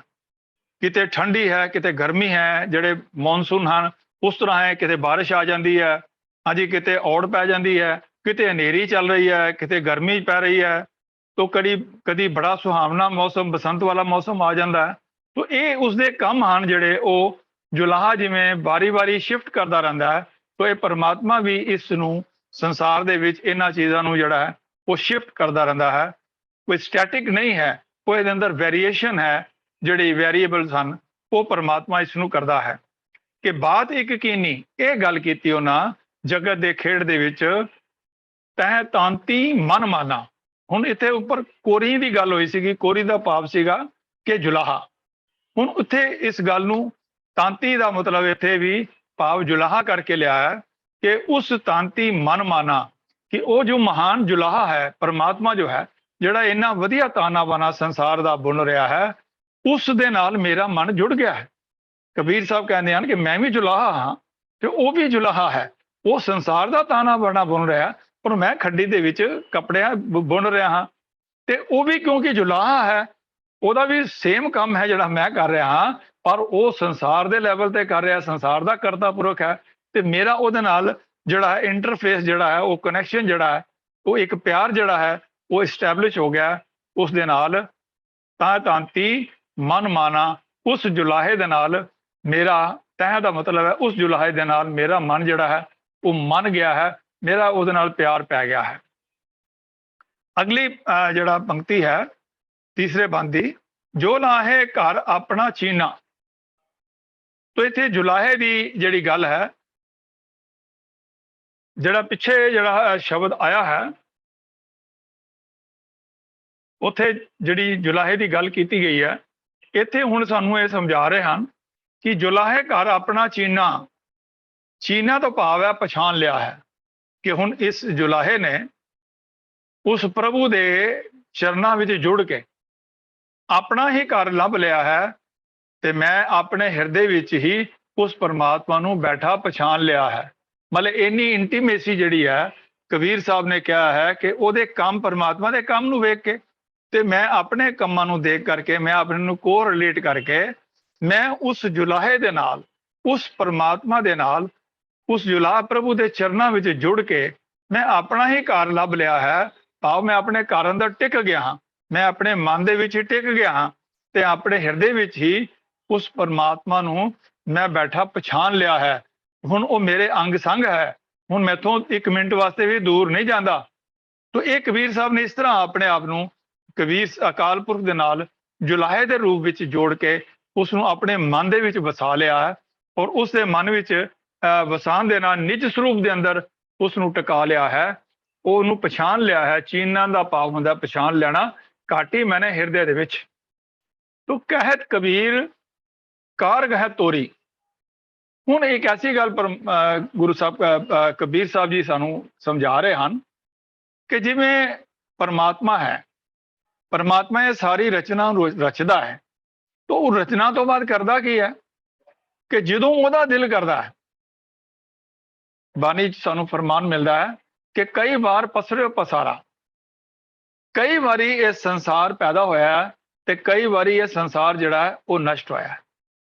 ਤੋ ਇਹ ਇੱਕ ਵਾਰੀ ਪਹਿਲੀ ਵਾਰੀ ਨਹੀਂ ਹੈ ਕਿ ਅਸੀਂ ਸੰਸਾਰ ਦੇ ਵਿੱਚ ਪੈਦਾ ਹੋਏ ਹਾਂ ਤੇ ਸਾਡੇ ਪੈਦਾ ਹੋਣ ਨਾਲ ਹੀ ਸੰਸਾਰ ਚੱਲ ਰਿਹਾ, ਨਹੀਂ। ਸਾਨੂੰ ਲਿਟਰੇਚਰ ਦੇ ਵਿੱਚ ਮਿਲਦਾ ਹੈ कि एक शिव पए, एक गए, एक फिर पए। रामचंद्र कृष्ण के अवतार भी अनेक हैं। मोंदी मदार कहते, अंसा अवतार कहते, हाँ जी, ये कितने जड़े हुए हैं। एक मतलब परतां दी परतां पईयां हन इन देवी देवतियां दी, ਜਿਹੜਾ ਕਿ ਸਾਡਾ ਸਮਾਜ ਇੱਕ ਨੂੰ ਹੀ ਮੰਨ ਰਿਹਾ ਹੈ, ਇੱਕ ਸ਼ਿਵ ਨੂੰ ਮੰਨ ਰਿਹਾ ਹੈ, ਇੱਕ ਰਾਮ ਨੂੰ ਮੰਨ ਰਿਹਾ ਹੈ, ਇੱਕ ਵਿਸ਼ਨੂੰ ਨੂੰ ਮੰਨ ਰਿਹਾ ਹੈ। ਲੇਕਿਨ ਉਹ ਲਿਟਰੇਚਰ ਸਾਨੂੰ ਦੱਸਦਾ ਹੈ ਕਿ ਕਿੰਨੇ ਹੀ ਜਿਹੜੇ ਹਨ ਉਹ ਇਸ ਸੰਸਾਰ ਦੇ ਵਿੱਚ ਹੋ ਕੇ ਚਲੇ ਗਏ ਹਨ। ਤੋ ਜਿਸ ਵੇਲੇ ਉਹ ਪਰਮਾਤਮਾ ਨੇ ਇਸ ਨੂੰ ਸੰਭਾਲਣਾ ਹੁੰਦਾ ਹੈ, ਜਿਵੇਂ ਚੌਪਾਈ ਸਾਹਿਬ ਵਿੱਚ ਅਸੀਂ ਪੜ੍ਹਦੇ ਹਾਂ ਕਿ ਜਬ ਉਦਕਰਖ ਕਰਾ ਕਰਤਾਰਾ ਪ੍ਰਜਾ ਤਰਤ ਅਬਦੇ ਪਾਰਾ, ਉਸ ਵੇਲੇ ਸਾਰੀ ਸਟਰੀਮਸ ਆਫ ਲਾਈਫ ਨੂੰ ਜਿਹੜੀਆਂ ਸੋਲਸ ਹਨ ਉਹਨੂੰ ਜਿਹੜਾ ਹੈ ਸੰਸਾਰ ਦੇ ਵਿੱਚ ਸਪਰੈਡ ਕਰ ਦਿੰਦਾ ਹੈ, ਸੰਸਾਰ ਦੀ ਕ੍ਰੀਏਸ਼ਨ ਕਰ ਦਿੰਦਾ ਹੈ। ਲੇਕਿਨ ਜਿਸ ਵੇਲੇ ਉਸਨੇ ਇਸ ਨੂੰ ਸਮੇਟਣਾ ਹੁੰਦਾ ਹੈ, ਉਹ ਕਿਵੇਂ ਸਮੇਟਦਾ ਹੈ? ਅਸੀਂ ਦੇਖ ਰਹੇ ਹਾਂ ਬਾਜੀਗਰ ਡੰਕ ਵਜਾਈ ਸਭ ਖਲਕ ਤਮਾਸ਼ੀ ਆਈ। ਇੱਕ ਬਾਜੀਗਰ ਦੇ ਵਾਂਗਨ ਉਹ ਜਿਹੜਾ ਸੰਸਾਰ ਦੇ ਵਿੱਚ ਆਪਣਾ ਖੇਡ ਦਿਖਾਣਾ ਹੁੰਦਾ, ਉਸਨੇ ਗਲੀ ਮੁਹੱਲੇ ਦੇ ਵਿੱਚ ਉਹ ਸਾਰੀਆਂ ਚੀਜ਼ਾਂ ਨੂੰ ਸੈੱਟ ਕਰਦਾ ਹੈ। ਔਰ ਸੈੱਟ ਕਰਨ ਤੋਂ ਬਾਅਦ ਡੁਗਡੁਗੀ ਵਜਾਉਂਦਾ ਹੈ। ਔਰ ਡੁਗਡੁਗੀ ਦੇ ਨਾਲ ਇਲਾਕੇ ਦੇ ਬੱਚੇ ਵੱਡੇ ਜਿਹੜੇ ਹਨ ਉਹ ਇਕੱਠੇ ਹੋ ਜਾਂਦੇ ਹਨ। ਫਿਰ ਉਹਨਾਂ ਨੂੰ ਆਪਣੀ ਜਿਹੜੀ ਹੈ ਉਹ ਆਰਟ ਦਿਖਾਉਂਦਾ ਹੈ। ਉਸ ਆਰਟ ਦਿਖਾਉਣ ਤੋਂ ਬਾਅਦ ਜਿਹੜਾ ਉਹਦਾ ਪਰਪਸ ਹੈ ਕਿ ਮੈਨੂੰ ਕੁਝ ਮਿਲੇ। ਤੇ ਜਿਸ ਵੇਲੇ ਉਹਨੂੰ ਕੁਝ ਪੈਸੇ ਮਿਲ ਜਾਂਦੇ ਹਨ ਤੇ ਫਿਰ ਉਹ ਸਾਰੀਆਂ ਜਿਹੜੀਆਂ ਉਹਨੇ ਹਾਟ ਪਟਨ ਬਾਜ਼ਾਰ ਜਿਹੜਾ ਹੈ, ਉਹ ਜਿਹੜੇ ਚੰਦ ਸੂਰਜ ਹਨ ਉਹ ਸਾਰੇ ਜਿਹੜੇ ਹਨ ਉਹ ਮੁੜ ਕੇ ਆਪਣੇ ਜਿਵੇਂ ਪਰਮਾਤਮਾ ਸਮਾ ਦਿੰਦਾ ਉਹਦੇ ਵਿੱਚ ਸਮਾ ਜਾਂਦੇ ਹਨ। ਇਸ ਤਰ੍ਹਾਂ ਉਹ ਜਿਹੜਾ ਬਾਜੀਗਰ ਵੀ ਹੈ, ਉਹ ਜੋ ਵੀ ਉਹਨੇ ਟ੍ਰਿਕਸ ਉੱਥੇ ਡਿਸਪਲੇ ਕੀਤੀਆਂ ਹੋਈਆਂ ਉਹਨੂੰ ਮੁੜ ਕੇ ਆਪਣੇ ਥੈਲੇ 'ਚ ਪਾ ਕੇ ਮੋਢੇ ਤੇ ਪਾ ਕੇ ਤੇ ਚੱਲਦਾ ਬੰਦਾ। ਤੋ ਇਸ ਤਰ੍ਹਾਂ ਹੀ ਕਬੀਰ ਸਾਹਿਬ ਇਹ ਕਹਿ ਰਹੇ ਹਨ ਕਿ ਉਹ ਕਾਰਗ ਹੈ, ਉਹ ਕੰਘੀ, ਉਹ ਜਿਹੜੀ ਧਰਤ ਔਰ ਆਕਾਸ਼ ਵਾਲੀ ਸੀਗੀ, ਉਸ ਨੂੰ ਕਿਵੇਂ ਉਹ ਇਕੱਠਾ ਕਰਦਾ ਹੈ। ਤੇ ਉਸ ਨੂੰ ਮੈਂ ਇਸ ਦੇ ਬਾਰੇ ਆਪ ਜੀ ਦੇ ਨਾਲ ਥੋੜੀ ਜਿਹੀ ਵਿਚਾਰ ਅੱਗੇ ਵਧਾਉਣਾ ਚਾਹੁੰਦਾ ਵਾਂ।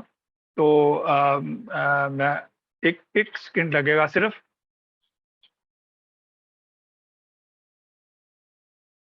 ਉਹਦੇ ਵਿੱਚ ਸਾਨੂੰ ਇਹ ਸਮਝਾਇਆ ਹੈ ਬਾਣੀ ਦੇ ਅੰਦਰ, ਮਾਈ ਸਤ ਸਤ ਸਤ ਹਰ ਸਤ ਸਤ ਸਾਧਾ, ਸਾਰੰਗ ਮਹਲਾ ਪੰਜਵਾਂ ਅੰਕ 1206 ਦੇ 4 ਦੇ ਉੱਪਰ ਹੈ।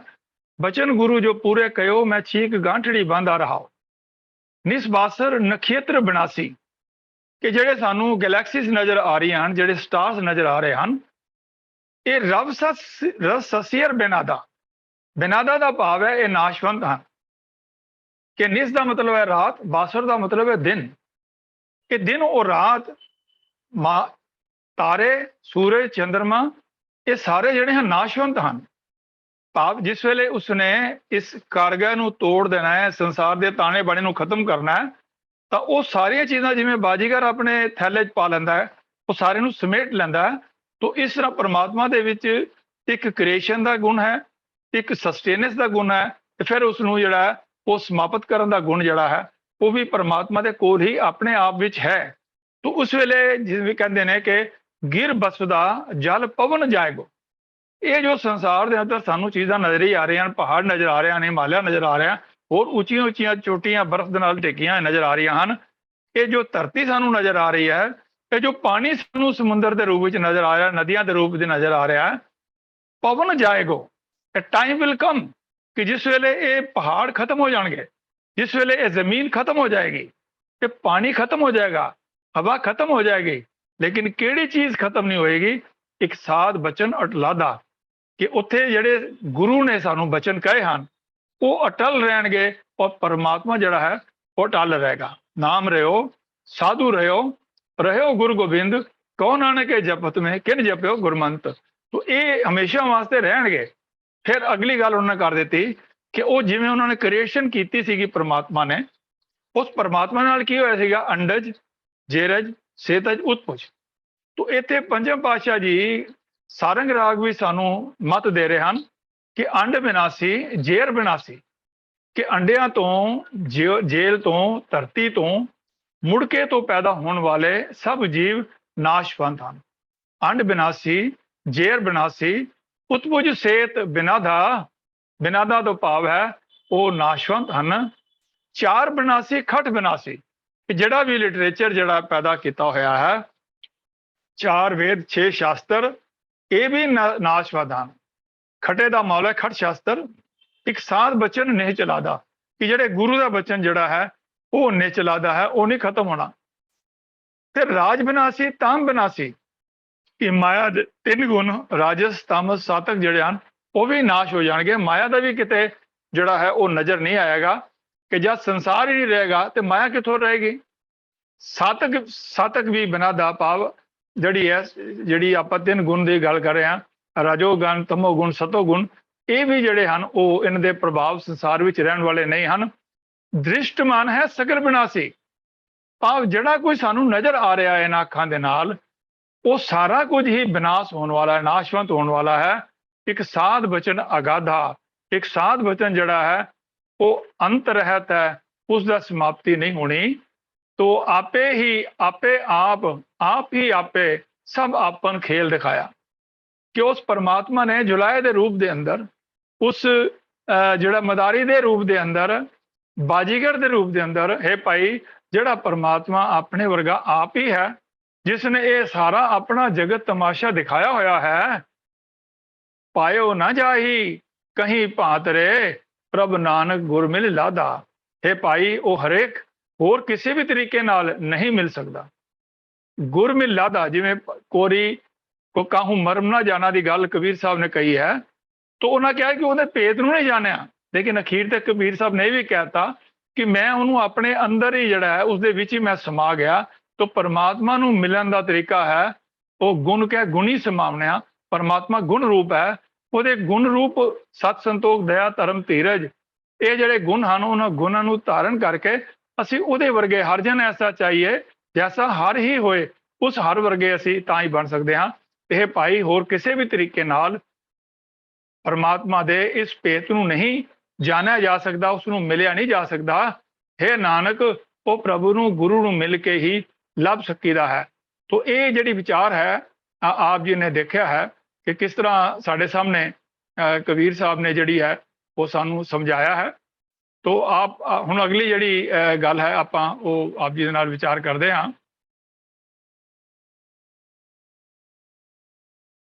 कहत कबीर कारगह तोरी, कबीर साहब कहते हैं कि जदों वो जुल्हा इस जगत कंघी नूं तोड़ दिंदा है, कारगा भाव जगत रूप कंघी, इत्थे कारगा उत्थे करगा है, उत्थे करगी दा मतलब कंघी है जिहदे नाल ਉਹ ਉਹਨੂੰ ਸੈੱਟ ਕਰਦਾ ਹੈ। तो ਇੱਥੇ ਜਿਹੜੇ ਡਾਕਟਰ ਸਾਹਿਬ ਸਿੰਘ ਨੇ ਅਰਥ ਕੀਤੇ ਹਨ, तो कारगह ਦੇ ਜਗਤ ਕੰਘੀ ਔਰ ਜਗਤ ਰੂਪ ਕੰਘੀ, ਉਸ ਨੂੰ ਤੋੜ ਦਿੱਤਾ, ਉਸ ਨੂੰ ਸਮਾਪਤ ਕਰ ਦਿੱਤਾ ਸੰਸਾਰ ਨੂੰ, ਤੇ ਫਿਰ ਸੂਤੇ ਸੂਤ ਮਿਲਾਏ ਕੋਰੀ। ਜਿਵੇਂ ਉਹ ਜੁਲਾਹਾ ਹੈ, ਉਹ ਜੁਲਾਹਾ ਵੀ ਉਹ ਸੂਤ ਜਿਹੜੇ ਜਿਸ ਵੇਲੇ ਉਸ ਕੰਘੀ ਨੂੰ ਤੋੜ ਦਿੰਦਾ ਹੈ, ਭਾਵ ਉਹ ਸਿਸਟਮ ਨੂੰ ਖਤਮ ਕਰ ਦਿੰਦਾ ਹੈ, ਤੇ ਉਹ ਜਿਹੜੇ ਸੂਤ ਤਾਨੇ ਔਰ ਬਾਨੇ ਦੇ ਰੂਪ ਵਿੱਚ ਬਣੇ ਹੋਏ ਸਨ, ਉਹ ਸਾਰੇ ਹੀ ਇੱਕ ਸੂਤਰ ਦੇ ਰੂਪ ਵਿੱਚ ਜਿਹੜੇ ਹਨ ਉਹ ਇਕੱਠੇ ਹੋ ਜਾਂਦੇ ਹਨ। ਉਹਦੇ ਅੰਦਰ ਕੋਈ ਭਿੰਨ ਨਹੀਂ ਰਹਿੰਦਾ। ਜਲ ਤਰੰਗ ਅਰ ਫੇਨ ਭੂਤ ਬਦਾ, ਜਲ ਤੇ ਭਿੰਨ ਨਾ ਹੋਈ, ਕਹਿਤ ਨਾਮ ਦੇ ਹਰ ਕੀ ਰਚਨਾ ਵਿਚਰਤ ਆਨ ਨਾ ਹੋਈ। ਜਦੋਂ ਵਿਚਾਰ ਕਰਾਂਗੇ ਤੇ ਸਾਨੂੰ ਪਤਾ ਲੱਗਦਾ ਹੈ ਕਿ ਸਾਰਾ ਸੰਸਾਰ, ਇਹ ਜਿਹੜਾ ਵਿਸ਼ਵ ਰੂਪ ਜਿਹੜਾ ਸਾਨੂੰ ਸੰਸਾਰ ਨਜ਼ਰ ਆ ਰਿਹਾ ਹੈ, ਇਹ ਹਰੀ ਦਾ ਰੂਪ ਹੈ। ਇਹ ਵਿਸ਼ਵ ਸੰਸਾਰ ਤੁਮ ਦੇਖਦੇ, ਇਹ ਹਰ ਕਾ ਰੂਪ ਹੈ, ਹਰ ਰੂਪ ਨਜ਼ਰੀ ਆਇਆ। ਫਿਰ ਸਾਨੂੰ ਪਤਾ ਲੱਗੇਗਾ ਕਿ ਸੰਸਾਰ ਦੇ ਵਿੱਚ ਇਹ ਜੋ ਪ੍ਰਾਨੀ ਸਨ, ਇਹ ਜੋ ਕੁਦਰਤ ਦੇ ਨਜ਼ਾਰੇ ਸਨ, ਇਹ ਸਾਰੇ ਹੀ ਪਰਮਾਤਮਾ ਦੇ ਆਪਣੇ ਪੈਦਾ ਕੀਤੇ ਹਨ। ਬਲਿਹਾਰੀ ਕੁਦਰਤ ਵਸਿਆ, ਨਾਨਕ ਸੱਚ ਦਾਤਾਰ ਸ਼ਨਾਖਤ ਕੁਦਰਤੀ, ਕਿ ਕੁਦਰਤ ਦੇ ਵਿੱਚ ਉਸ ਦੀ ਸ਼ਨਾਖਤ ਹੁੰਦੀ ਹੈ, ਕੁਦਰਤ ਦੇ ਥਰੂ।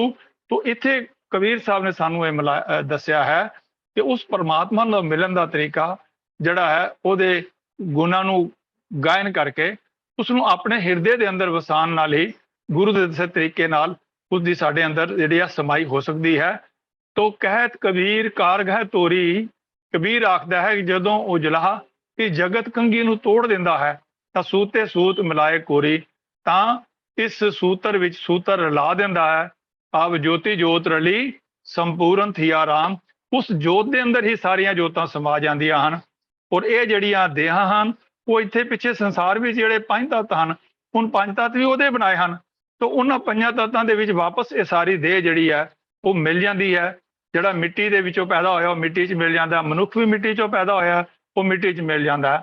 तो सारा कुछ वो बनस्पत है, जल का जल हुआ राम, वो सारे जल जिहड़ा है वो मुड़ के जिहड़ा है ਉਹਦੇ ਵਿੱਚ ही समा जाता है कि जिवें सूरज किरण मिला जल का जल हुआ राम, भाव वो जो पानी दे विचों बुलबुला जिहड़ी हवा भाप उठी वो जाके पहाड़ां दे उपर जम गई, फिर ਉਹਦੇ सूरज ਦੀ गुरु रूप सूरज ਦੀ किरण पई, ਤਾਂ ਉਹ ਫਿਰ ਪਾਣੀ ਬਰਫ਼ ਜਿਹੜਾ ਪਾਣੀ ਦਾ ਰੂਪ ਬਣ ਕੇ ਨਦੀਆਂ ਦੇ ਰਾਹੀਂ ਉਹ ਫਿਰ ਸਮੁੰਦਰ ਦੇ ਵਿੱਚ ਆ ਕਰਕੇ ਮਿਲ ਗਿਆ। तो सारा ਵਖੇਵਾ ਜਿਹੜਾ ਹੈ ਉਹ ਖਤਮ ਹੋ ਗਿਆ। ਤਾਂ ਇਹ ਇਸ ਤਰ੍ਹਾਂ ਹੀ ਇਹ ਕਰ ਰਹੇ ਹਨ। ਸੂਤਰ ਵੀ ਸੂਤਰ ਲਾ ਦਿੰਦਾ ਹੈ ਪ੍ਰਮਾਤਮਾ, ਤੇ ਭਾਵ ਸਾਰੇ ਜਗਤ ਨੂੰ ਆਪਣੇ ਵਿੱਚ ਹੀ ਮਿਲਾ ਦਿੰਦਾ ਹੈ। ਤੋ ਇਹ ਸੀ ਅੱਜ ਦੀ ਵਿਚਾਰ ਜੋ ਆਪ ਜੀ ਦੇ ਨਾਲ ਮੈਂ ਸਾਂਝੀ ਕੀਤੀ ਹੈ। ਵਿਚਾਰ ਕਰਦਿਆਂ ਅਨੇਕਾਂ ਪ੍ਰਕਾਰ ਦੀਆਂ ਭੁੱਲਾਂ ਬੇਅਦਬੀਆਂ ਹੋ ਗਈ ਹੋਣਗੀਆਂ। ਅਣਜਾਣ ਵਸ ਮਿਲ ਕੇ ਆਪ ਜੀ ਮਾਫ ਕਰਨਾ, ਔਰ ਅੱਗੇ ਵਾਸਤੇ ਆਪ ਸਿਰ ਤੇ ਅਸੀਸ ਰੱਖਣਾ ਕਿ ਇਸੇ ਤਰ੍ਹਾਂ ਆਪ ਜੀ ਦੀ ਸੇਵਾ ਕਰਦਾ ਰਹਾ। ਗੱਜ ਕੇ ਫਤਿਹ ਬੁਲਾਓ ਜੀ। ਵਾਹਿਗੁਰੂ ਜੀ ਕਾ ਖਾਲਸਾ, ਵਾਹਿਗੁਰੂ ਜੀ ਕੀ ਫਤਿਹ।